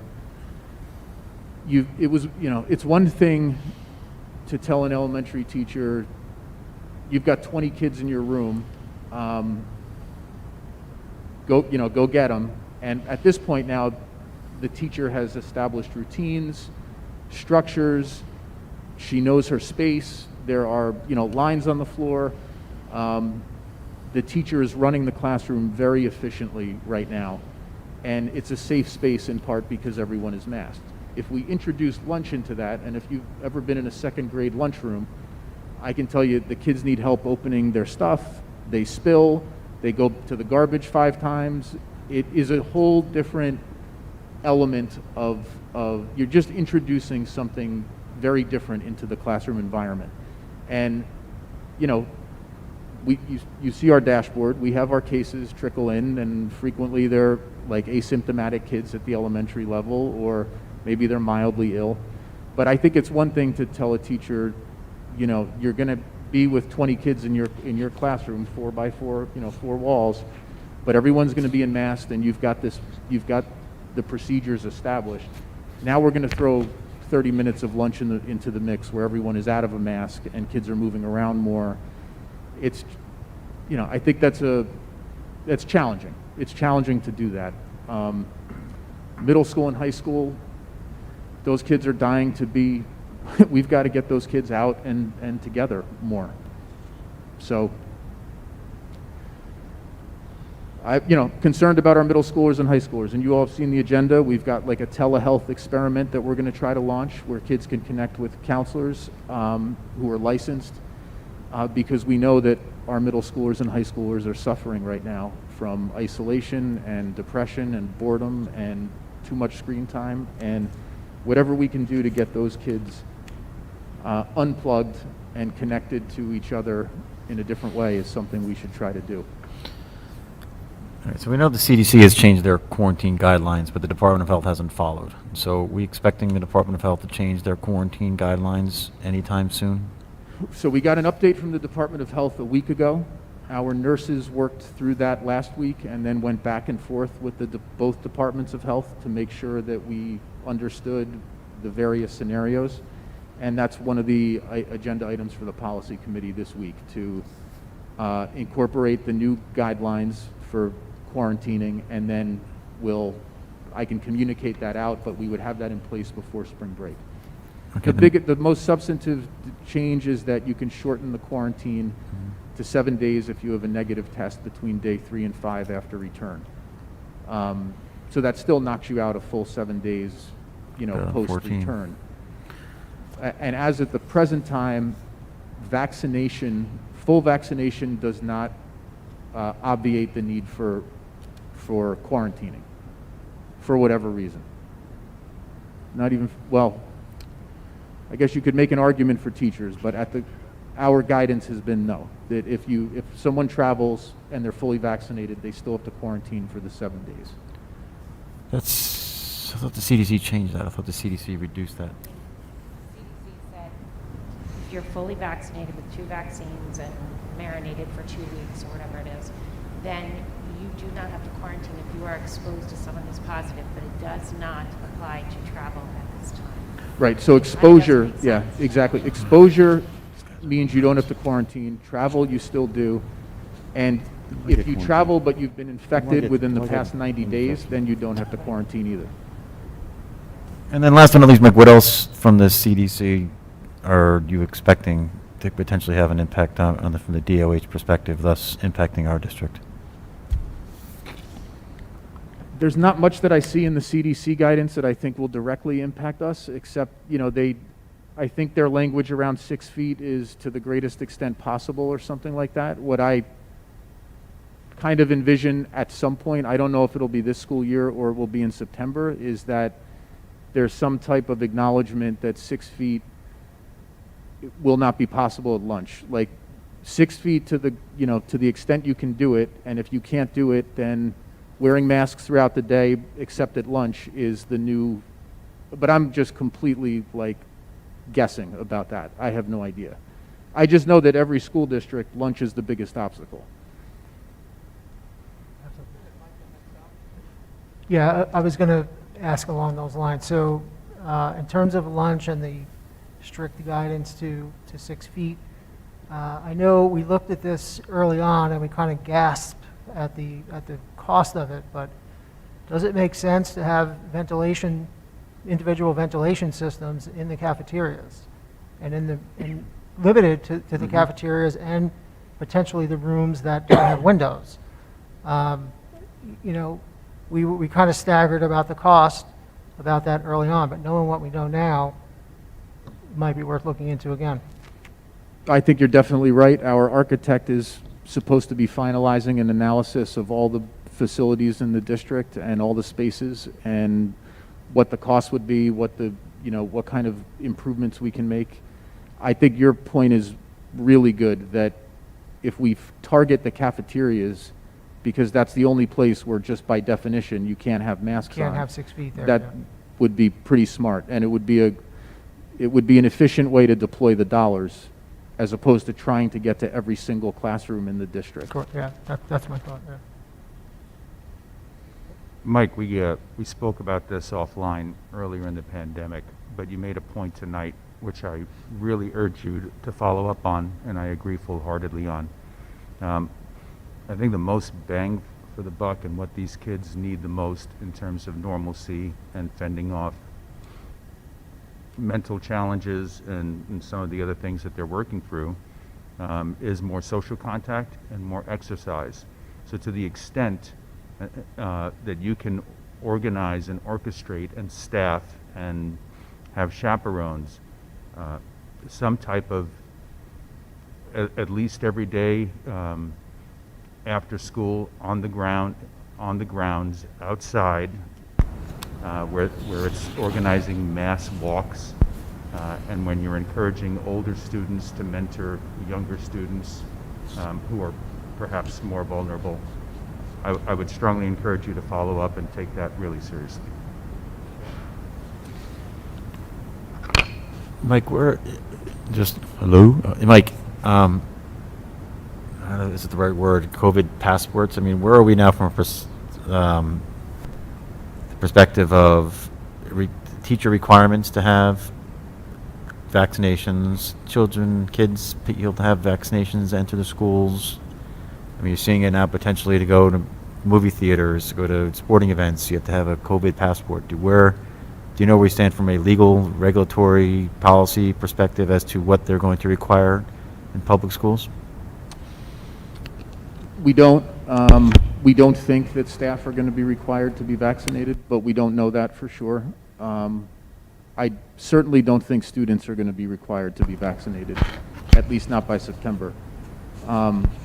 Beth and I talked today about beginning to collect information from staff to get a feel for how many of them have been vaccinated, and then have that tally run through right until, we get to next school year, so we have an indication of what percentage of our staff has been fully vaccinated. Obviously, to this point, it's very few because teachers aren't even eligible until 2 weeks from today, I guess. And I don't know anything about a passport. I don't know. I mean, at that point, then we have to think about what our legal liability is from a district standpoint if we have teachers or students that refuse to take vaccines. And we also need to think about it from a perspective of, in all honesty, if we're in a situation next September where social distancing is still an issue, to me, I would maybe look from a regulatory or a possibility of moving towards that in order for the kids who have vaccines or teachers to have a normalized experience. I don't know how that's going to shake out, but if you've got 80% that are vaccinated and you have 20% are not, I don't understand how that's going to work its way through the system in terms of legal liability, exposure liability, and how it impacts the majority. So, it might, I don't know where this is going to end up, but there are things to think about in terms of the at-risk versus the at-risk, right? And normalization. And normalization is our priority. And are there sacrifices to be made? Are there rules to be in place in order to achieve normalcy that are outside the mainstream? And if we're in a situation whereby, because the 10% won't take the vaccine and it's going to impact our ability to have lunch, then what are we going to do? So I think the thought process and what we are from a policy perspective or a regulatory perspective and a guidance perspective from the state need to have that in mind, because it could have a huge impact in terms of that return. Well, you're absolutely right. I can tell you many of the education groups have been calling on Governor Murphy and other, legislators to figure that out, give us an indication of what, if there will be requirements, what will they be. But obviously, right now, we require a slew of inoculations for both staff members and for students. I don't know where COVID will fall in that whole grouping, but yeah, I mean, in terms of liability, it would be really terrible if we had someone, a staff member that is, who wasn't vaccinated and ended up infecting numerous other people because we don't have the same stringent distancing or other requirements that we're dealing with now. I'm hopeful that the state can pull data, like I just flashed up there 170 something COVID cases that we've experienced this year, but so far we haven't had any of them be a transmission in school. They've all been reported from outside, none of them that we know of have occurred in school. And it certainly seems it certainly seems as though we're not unique, that in New Jersey there have been very, very few school transmissions in the grand scheme of things. And that hopefully would inform maybe what we can do or can't do next year, or what do we retain from all of this. And then the vaccine question is, it's a big one, bigger than we are. Mike, can you, my eyes are on grades 6 through 12 and getting these kids back together in a conventional or non-conventional way more than they are now. College campuses across the country are using large tents that are fixed, they're strong, they endure weather really well.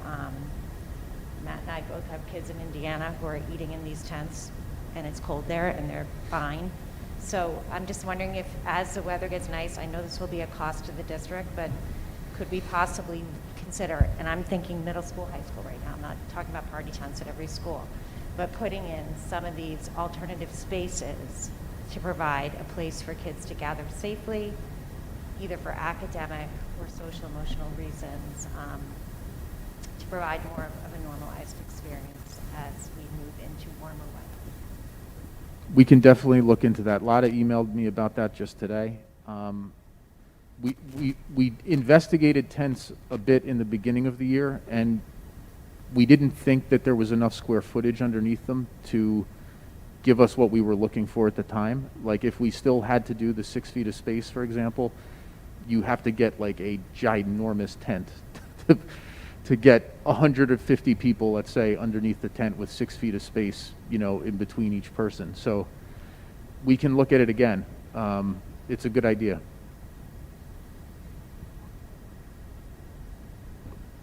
Okay, any other comments or questions? Chris, did you have something? No? Okay. Mike, is Europe 4 or are they 6 as well? Is Europe 4 feet of social distance, or Europe? is it? Yeah, are they 6? Most of the world is 3. 3. So World Health Organization recommends 3. Oh, there you go. American That would solve a lot Academy of of problems for us. Pediatrics recommended 3.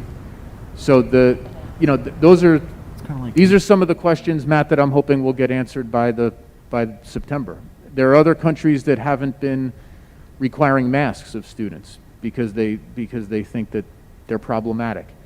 So I think it's not impossible that by the time we get to the summer, again, I think we'd be too optimistic if we think next month everything is going to change magically for us this year. But by September, there should be an ability to survey what other countries have done, what have been the transmission rates in other countries that have had less than 6 feet of distance and in some cases haven't even had masks, and then can we adopt those types of practices so that we can get back to a more normal environment.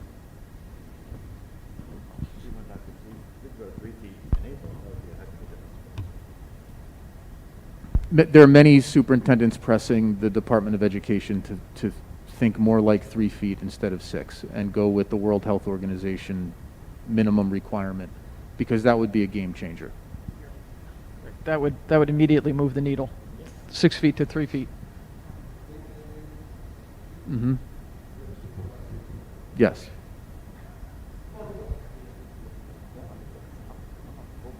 But I mean, to Matt's point, as spring moves into summer, we kind of need to know what we can take on as a district. We are going to put a stake in the ground that we're going with 3 feet. We're going with a stake in the ground that, mandatory vaccinations. Like, what decisions do we have control over? I know you don't have the answer, but that's where we need to get to. Because our goal, as we're talking here, just so everybody knows, is to get students back into school as much as possible for as many hours in a day and all at the same time. They are suffering, especially 6 through 12. So how do we get from here to there? Guidelines are guidelines. Are we going to end up in jail, or is it a suggestion? I just want to know what leeway we have as a district, because we want to go back to school. If 3 feet is acceptable, then let's do that. I don't want to haggle. Do it right now. If 3 feet. Yeah, I Well, mean, 3 feet is 3 feet is acceptable if you have desk barriers, which is why we purchased the 4,500 Okay. desk barriers in the summer. But that amount of space with everyone masks off and eating is Okay. a different animal, I think. Understood. That, and maybe the Department of Health would say, a month from now, no, you know what, you can do that because everyone's vaccinated. Like, the vaccinations are what changes the entire comfort level, I think, with 6 Sure. feet versus 4 versus 3 versus 2. If you're fully vaccinated and the vaccines prove to be effective and we don't have variants that get around the vaccines and all of that, then it would make sense that the space requirement would be reduced, at least for the adults who have to work with the students. I would argue, Mike, to them, say, listen, this whole thing has all been about protecting the at-risk, right? We were worried about our kids, not because of the health issues associated with this, because they were perceived to be not at risk. This was about protecting the at-risk. So now with vaccinations pouring through the at-risk community, you would hope that as the at-risk become vaccinated, is that you could see a opportunity for rules to be unwound for the non-risk sector, which is K through 12, is in the non-risk sector. So Students. I think we should be arguing and fighting for, as the at-risk are vaccinated, and that number is growing aggressively. Right, New Jersey's opening it up on March 15th. They're down to 60 and above.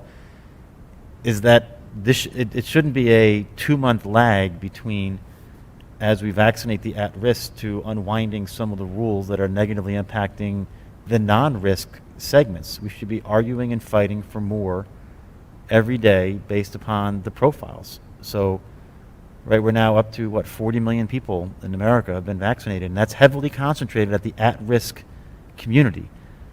So, to me, with that in place, 3 feet makes more sense. The fact that there's been no in-school transmissions gives me comfort that we can manage this process. So I think from a Board of Ed perspective, is that we should be fighting for more normalization for our kids in the school environment. And I'm very happy that, last week when I opened up your weekly email, that you had already been thinking about this process, putting it in place. How do we move towards normalcy?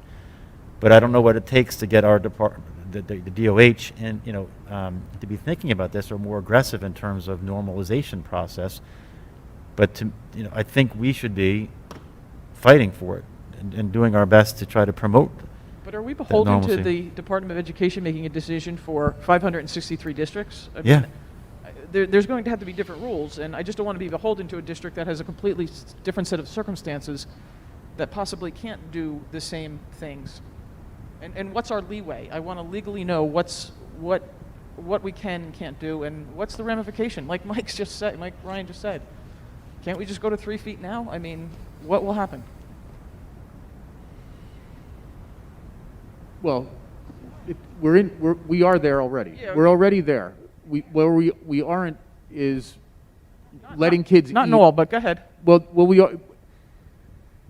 we have as much space as we can create in every school, but there are classrooms at the high school and middle school, because remember, it's not even. Like 86% of our freshmen are attending school, but only 60% of our seniors are, and all of our special education learners are allowed to come to school. So there are classrooms where we have less than 6 feet right now. The main difference that I think we're talking about is, do we lunch just changes, lunch is just a different animal. And it could be that we haven't had any in-school transmission because we haven't allowed the masks to come off, and we haven't permitted a 20 or 30-minute lunch break. So I hear what you're saying, Matt, about the at-risk, and Jill, you're about, what's the consequence if we just go full throttle. We still have probably 90% of our staff members that have not been vaccinated. Whether they're defined as an at-risk population, I'm not sure, but I think that's the other side of the equation in terms of, at least I feel as a superintendent, acting responsibly. Like the other half of that sentence about all kids having as much time in school as possible is as safely, as safely as so long as it's safe. And I mean, as spring turns into summer.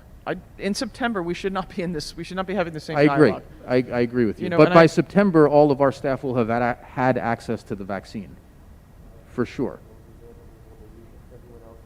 Right, but I don't want to, if 20% of the staff choose not to get it, that's a, right, Yeah, we well, don't want that's to a close the personal school. choice like the flu. Then that would be to me, I think, I'm speaking, sort of off the cuff here, but, some of us get a flu shot every year. Some of us choose not to get a flu shot every year. When you come into a school, you know that there's flu is possible, in the wintertime. I think if at least the vaccine has been available, and to this point it has not been available to the majority of our staff. If by July it has been available and everyone, if they want one, can go into a CVS or wherever and get one, I think that is a significant factor in deciding whether you go, full throttle. Now at the same time, we're leaving out all of the parents who maybe wouldn't be comfortable with their kids being back in school, jammed, wall to wall. And we don't want to force more people into virtual instruction because they don't feel comfortable, or their child has a condition, or they have a condition that they're afraid their child might bring COVID home to. So it's obviously directionally, I'm of the belief that we need to have students in school. It's critically important. The risk for many of them is much greater for not being in school than it is to being exposed to COVID if you're between the ages of 5 and 17. But it is more complicated than just that. When you factor in staff members, you factor in other students who might be vulnerable. No, we so on and so understand. forth. We Yep, understand. no, I got you. It's a tone. It's a general direction. We have your back. This is the direction we want to move in. That's, we understand the complexities. Go ahead, Lada, I'm sorry.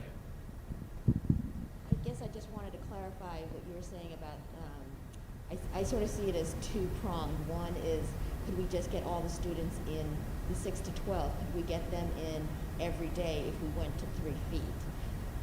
And then just leave it as is without lunch, just because I think it does open up a whole other, without the masking, an issue. And I think it's just a long day for people who are staying virtually to have Correct. a long day, who opt to stay virtually. But if we went to 3 feet, would we be able to get the 6 to 12 in? Yes, the answer is the easiest switch from just a logistical standpoint is just to do 6-12 what we've already been doing K-5. Yeah, I think that would be a huge win in terms of, every student and for the teachers to have, just even a smaller population of people that are having to be virtual. And I think in terms of even, I think I want to be sensitive to the teacher's schedule in the afternoons if it was a full day, keeping it as is and just having a longer day and trying to manage through the lunch.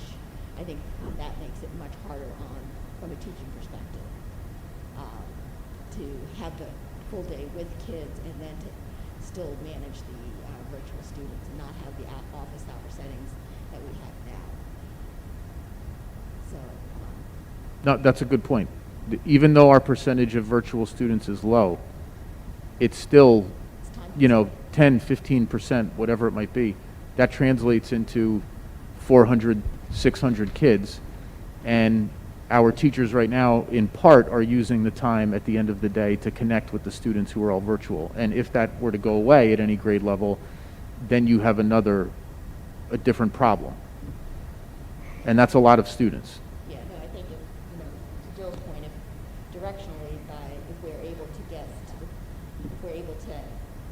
to the 3 feet rule, I think that would be huge to get every 6 to 12 student in for the half day. Okay, good. I think that's clear. I think we beat that up enough. I have one more bullet just quickly, and that is the governor issued his budget address on Thursday. State aid figure, or Tuesday, I should say. State aid figures were released on Thursday. We are returning now after COVID disrupted this to the funding of SIFRA under S2. S2 was the legislation passed several years ago that essentially recalibrates school funding so that districts that the state has deemed to be overfunded due to enrollment changes or other factors will lose funding, and that money will go towards districts that the state identifies as being underfunded.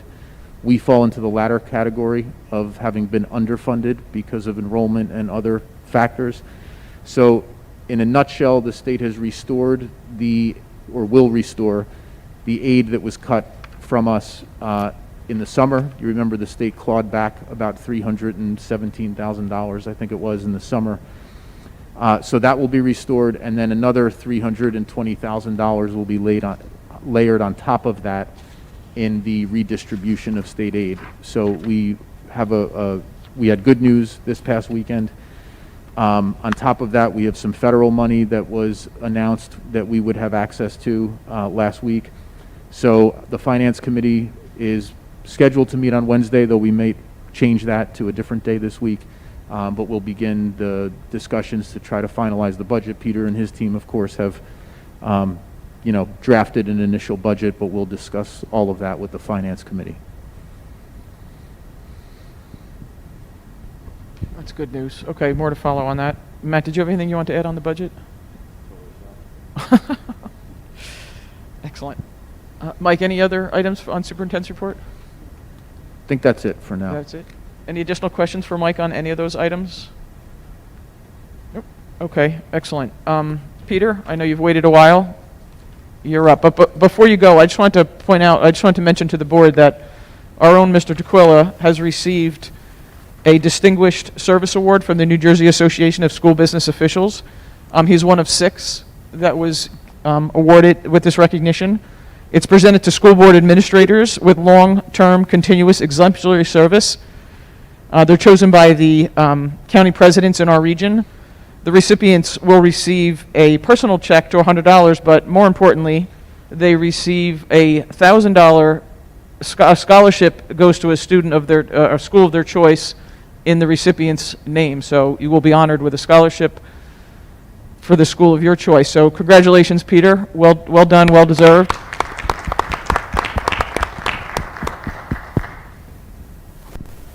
Thank you, Ms. Weber, for acknowledging that. I feel very humbled to be put in the category with the current winners and the prior winners of these awards. So I'll do my best to maintain the standard and keep Chatham at its excellence. Well done. Thank you, Peter. I did want to take a moment and just acknowledge the maintainers and all of the custodians.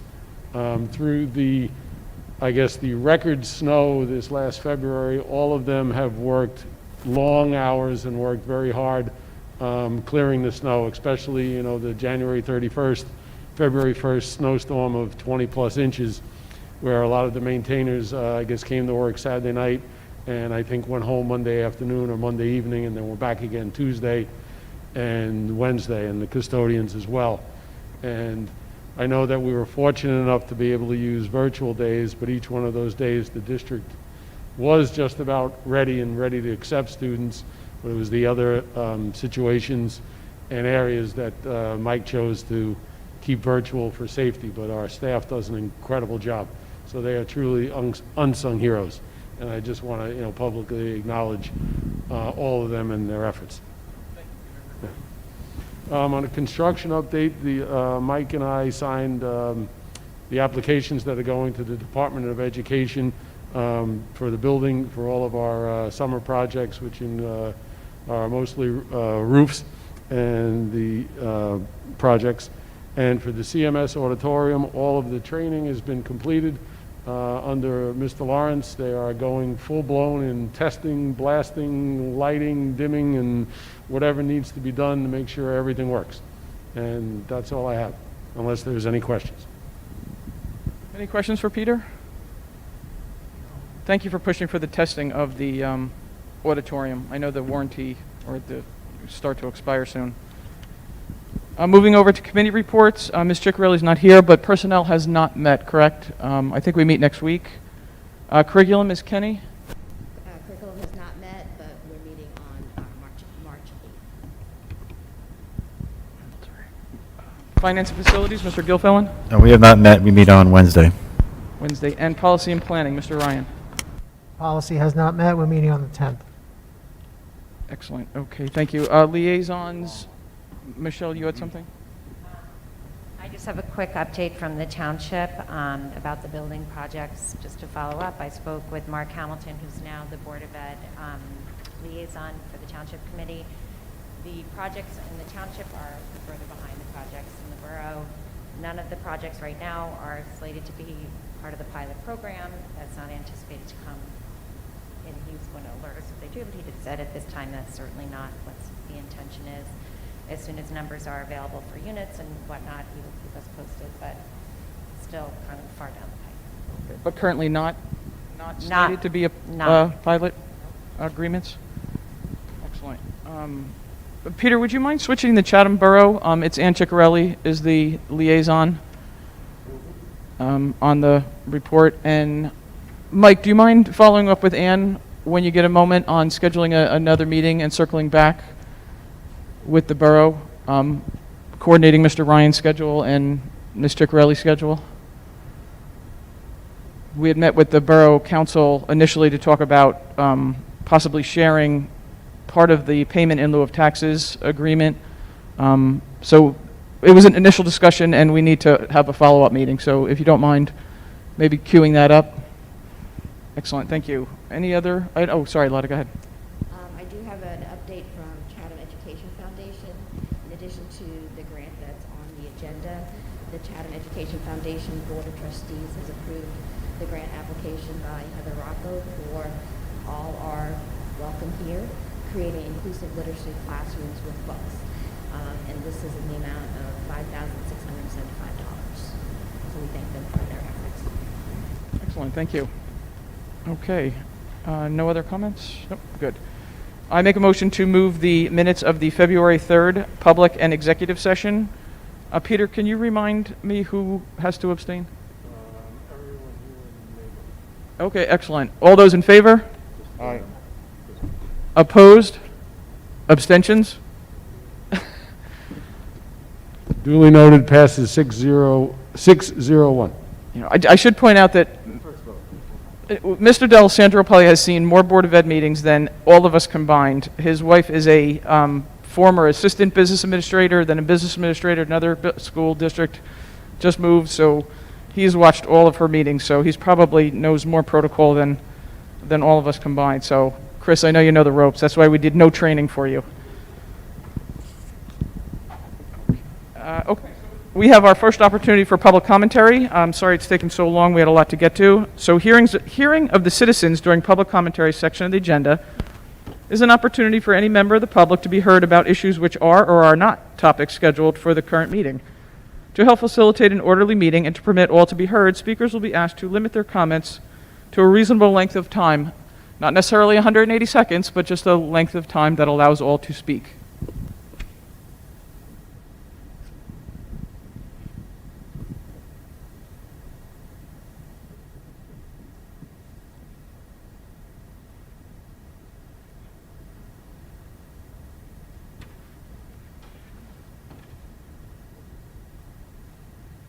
Am I up?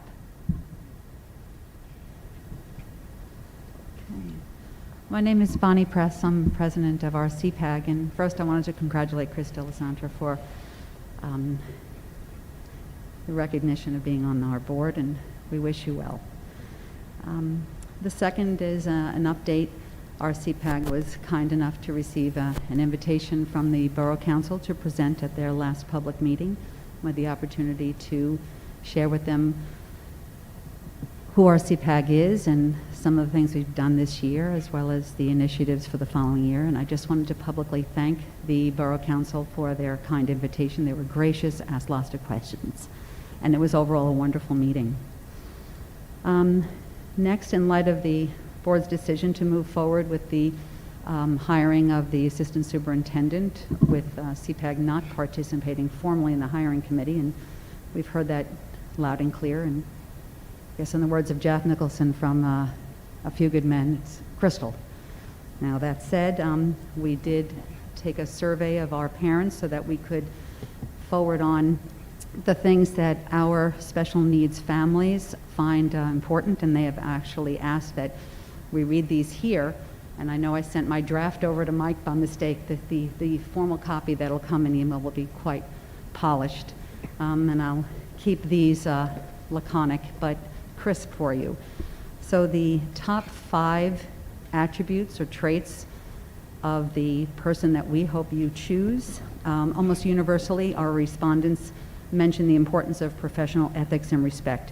We read words like honesty, trustworthiness, transparency, humanity across the board.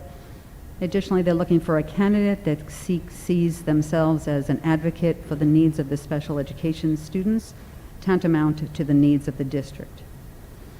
We're looking for a candidate that has experience with the New Jersey Department of Education multi-tiered system of support, the MTSS, and would champion efforts to evaluate our current model and strengthen the process through which the teachers and the administrators understand and use the data to make informed decisions. Next, they would like a candidate who endorses and advances structured literacy, someone who understands and has knowledge of the link between literacy and all its contents as it relates to equity, mental health, and wellness. A candidate who is savvy enough to avoid the pitfalls that come with looking at trends and the fads in education, and adhere to an evidence-based approach to the curriculum and programs that we choose. And lastly, this was admittedly not something on the list of all of the families, but CPAG has asked that the candidate have a track record of experience working with the CPAG, and hopefully a successful one. This will all go in an email to the board, and as I understand it from the New Jersey School Board Association, that the board members are often observers and are advised not to participate directly in the interview. But if I send the email to the board, can they forward that on to the hiring committee so that they can use those requests as they interview the candidates? And then lastly, if the hiring committee is interested in discussing these, I know we don't have an audience with the prospective candidates, but that's not to preclude an audience with the hiring committee. So we would encourage the hiring committee to invite us or to reach out to us for questions, or if you're down to a couple of candidates and you wanted our thoughts. Our job and our, we're honored to have the task of sharing what we know from our families with you. That's it. Thank you.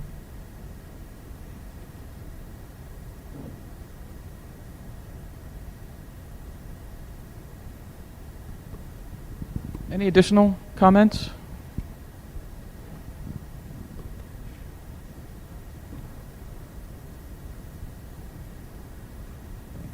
I'll jump in here. I'm Cheryl Whitney. I am the current grants chair for the Chatham Education Foundation.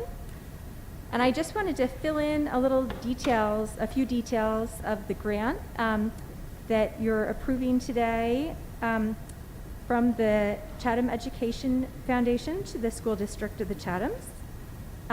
This grant application was made by Heather Rocco, who is the ELA supervisor for the district.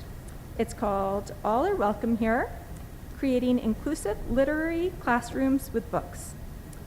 Chatham Education Foundation awarded this grant in the amount of $5,675.15, and I have the check here to present today. It will also allow the school district to purchase over 500 total copies of 30 different titles of diverse books to be added to the curriculum at all 3 lower elementary schools. So SBS, Washington, and Milton, all the teachers will receive books. And it's expected that each classroom is going to get between 5 and 7 of these new titles. This project will allow teachers from kindergarten to grade 3 more access to engaging picture books that celebrate inclusiveness, community, and acceptance, while also teaching students a wide variety of reading and writing skills. The books can also be shared between teacher teams, so that way all students can benefit from all 30 titles. The grant will also enhance the ELA curriculum by updating the K-3 book collections. And so beautiful, colorful picture books are expensive, and the Chatham Education Foundation is thrilled to be able to give teachers these tools to help the students reach higher. Also, as always, I want to thank our donors who have continued to support Chatham Education Foundation so that we can give grants like this. All gifts make a difference, whether big or small. And if anybody perhaps watching, I know all our board members are very familiar with the Chatham Education Foundation. I encourage people to go to our website, www.chathamedfoundation.com, to check us out. So thank you for all that you're doing, and we're thrilled to be able to present the grant. Thank you. Thank you. Yes, the board is aware and very appreciative. So thank you for all your efforts.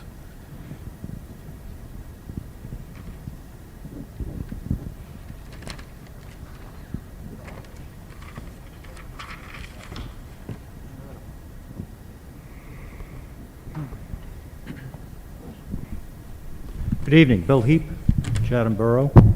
Let's take a walk over to the file cabinet and open up the folder that says credit where credit is due. First, Chris, congratulations on your new assignment. I wish you the best of luck. I know you're going to do a good job, and I will be here to keep tabs just in case. Dr. LaSousa, your instincts to keep kids in school were spot on. You deserve credit for that. The board deserves credit for backing you up, even when the situation got pretty dicey back in September. We don't have an ideal solution, but we have a very workable solution. We just had a very clear-eyed and sober assessment of the situation, and I think we're moving forward. And we're far ahead of a lot of other places. Let me give you a few real-world examples. I have relatives in other places.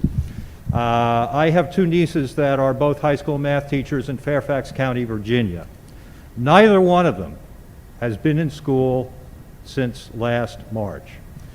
The Teachers Association demanded to be put at the head of the line when it came to vaccinations, and after they announced that they weren't going back to school until everybody was vaccinated. My sister-in-law lives across the Potomac in Montgomery County, Maryland. Montgomery County, Maryland is home to one of the most woke and progressive school boards in the country. Her kids haven't been in school since March, and in fact, when they were getting up for virtual training, they lost 3 or 4 weeks based on the idea that if one child couldn't log into the virtual training, then nobody would. My in-laws, father and mother-in-law, live in Chester County, Pennsylvania. That's the Philadelphia main line. Villanova, Rosemont, Bryn Mawr, and Wayne. They live in the Radnor County School District.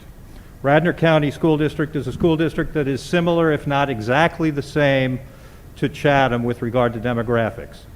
The parents are in a heated battle with that school district to get their kids back in school, and it's not pretty. And of course, all we have to do is go 10 miles up the road to Montclair, where civil war has broken out. So we are in a pretty good position, and you deserve all the credit for that. So thanks. Thank you, Bill. Credit goes to the administration, the teachers, all the staff. That's where it all belongs, and we appreciate all of the efforts and the sacrifices made throughout the year. So thank you, Bill, for opening up that file cabinet, the credit where credit's due on. We'd like to see that open a little more from you, but that's all right. We'll take what we can get. Any additional public commentary?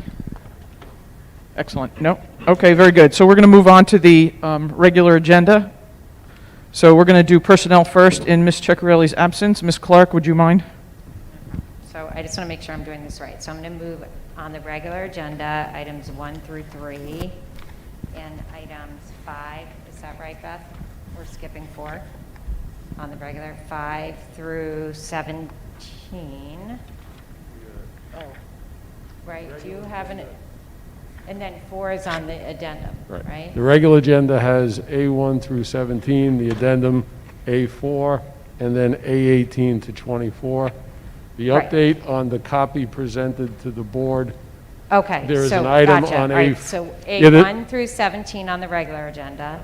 On the addendum, I'm just looking at something different, that's fine. We have 4, 18 through 24. Okay? Yes, and noted on the regular agenda, there is an item on A4 that is struck from the record and not being voted. Correct. A4 placeholder remains because it'll be filled with the item on the addendum. Yes. Okay. Everyone got that? Yes. Any questions, ask Peter. I'd second it, but I'm exhausted after all that. I do want to say there's some amazing A second. teachers retiring. Yes, I was going to point out the retirements, lucky ducks that they are. I counted. My kids had 6 of those amazing teachers, and we are blessed to have had them here. I wanted to wish them all luck too, and one of those individuals is Lori DiBiase, and we've been giving a lot of credit all year long, as we should, to the leadership of the CEA. But Lori was the president of the CEA right up until June 30th of this year, and she too is someone, I've had countless meetings and conversations with her over the years. Someone else who always has the student's best interest in mind, who was committed from day one to helping our students get back to school as soon as she could, as soon as we could get them back in school. So I want to wish Lori in particular a wonderful retirement, and my best to all of the folks on the list. If you don't mind, I just would like to give a shout out to one of those teachers. Shay Coleman has become a good friend, but we know her so well because she made my daughter Mary love coming to school. And she's a remarkable teacher, and I wish her the very, very best in retirement. This list is a class act of teachers for sure. My kids have had many of them, or they've tortured some of the others that they haven't had directly. And really, I wish them so well in retirement, and I'm a little jealous. But thank you for all your work, and rest easy in retirement. And just thank you, thank you, thank you. I also want to point out on number 16, the telehelp. I think this is going to be a huge game changer. Many of our students at all the grade levels are struggling for a variety of reasons. And even if they wanted to get help out in the private sector, there's just extensive wait lists. So even if you want to throw money at it, you can't, because you just can't even get it to see anybody. So I think this will go a long way to help our students in a more comfortable environment with folks they're familiar with, they see in and around school. So I think 16, this telehelp, is really going to go a long way. And I agree with Sal that we need to get kids back socializing and sports and games for everybody. And, we got to get them back. As you said, Mike, it's just as important to have lunch together and play together as it is to, have more math class together. So, again, I don't want to beat that up because we took care of that earlier. But this telehealth I think will also be a game changer. Any additional comments or question on any of the personnel item? Nope. Just need a second. I did second it. I said I was exhausted, but then I did circle back and seconded it. That's right. I did try and. So just in the interest of time, all those in favor? Aye. Opposed? Abstentions? Chris is abstaining. Peter? Duly noted, pass 6-0-1. Excellent. Moving over to finance, Mr. Gilfillan?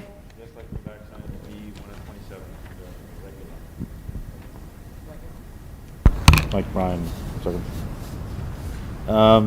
Chatham Education Foundation, as usual, can't thank you enough. And then one, a small one, but as you said in your conversation before, everything helps. A Fidelity Charitable Donor Advice Fund in the amount of Not quite sure what that amount is. It looks funny to me for some reason. I thought it was 100,000. Just kidding. It's the recommendation of the parents of Natalie and Preston Yen, the high school parents, and it can be used as needed by the high school principal.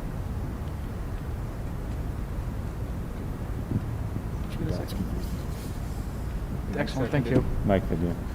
Any questions for Matt or Peter? Matt, Peter, when do we have to have the final budget done? Is that early April? The preliminary budget will be approved by the board on March 22nd and then sent to the county to review.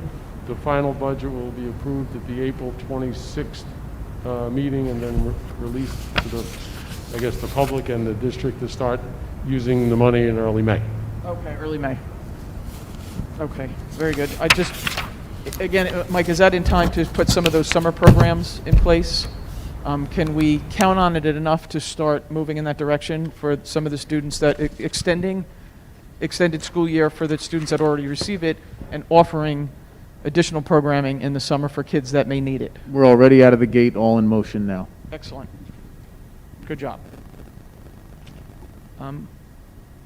Any other questions on finance? No. All those in favor? Aye. Opposed? Abstentions? Duly noted, passed 601. Excellent, thank you. Curriculum, Ms. Kenny? Yes, I'd like to move action items C1 to C2 for vote. Second. Excellent. Can't really talk about We'd those. just like to note, the copy that the board has, C1, has been adjusted. It's a change from what was published on the website. So there is an item on C1. Okay, an updated list? Yep. Okay, got it, thank you. Those numbers are down. So all those in favor? Aye. Opposed? Abstentions? Duly noted, passed 601. Excellent. Policy, Mr. Ryan, any audibles? Nothing on policy. Okay, but you're going to have a busy week next week. You'll come back to us with any. All right, thanks. If you're missing people, pull in whoever you need. I don't know who will be available, but you're in charge. I think I won't be feeling well that day. So okay, so we have an opportunity for board business. Michelle has asked me to bring up, is there any appetite for moving the Board of Ed, the public meeting, earlier a half hour, starting at 7? Most times, for me personally, most times I can do that. Today I was literally on a conference call till 7. Eventually, I think I will be going back to work, and commuting might make it difficult, but I would like to, open it up for the board. My feeling was just for this calendar year to finish out this year, just if we have flexibility at this immediate time to start earlier due to scheduling and people, 99% of us are working from home. Mm-hmm. If the board has an appetite for that, we don't have to decide tonight, but if we could, I like the idea. okay, I don't want to throw a monkey wrench in. Yeah, Mr. Ryan is commuting into the city. It's not that he never stopped, but he's still commuting. And I don't know about Mr. Smith. Actually, can I interject? Because I don't know if we did the formal change to the board meeting calendar. Is it in there? Okay. Okay, thanks, sorry. Just wanted to make sure we were announcing that if we're considering the time changes too. That was the time change or the date? That was the dates. I just wanted to make sure I missed. Sorry, messed Mike, up. it was B17. Sorry, thank you. Well, if there's an opportunity, let us know. But Mr. Ryan, we don't want to make it difficult for anybody. Okay. Any additional board business? Or Mike, you're going to queue up the calendar for 2022, 2023 Yes. at the March 22nd or 26th meeting? March 22nd or April 26th, either one I can do. Okay. We'll shoot for the 22nd, but Done. if you get derailed because somebody wants to give you 600 vaccines, then okay. Any additional board business? Nope. Excellent. Okay, we do have a brief standing executive session. Should only take 5 minutes. So if you'd bear with us, we have our second opportunity for public commentary. If anybody would like to make a comment on anything. You're still opening up that file cabinet, right? On the credit where credit's due, right, Mr. Heap? Not on this one, so. Oh, all right, well. Don't let your heads get too big. I will be brief. I know we all want to get home to watch The Bachelor. Full-day kindergarten is on the menu again. This is about where we left off last year when the place shut down. Just want to remind you again that you're not charging enough money for tuition. I'm a simple guy. I do simple math. If it gets complicated, my head explodes. I take the operating budget, 72 million, I divide it by approximately 4,000 students. This is all give or take. And I come up with $18,000 a cost to put a student through the system. Half of that is $9,000. That's probably where the discussion should begin.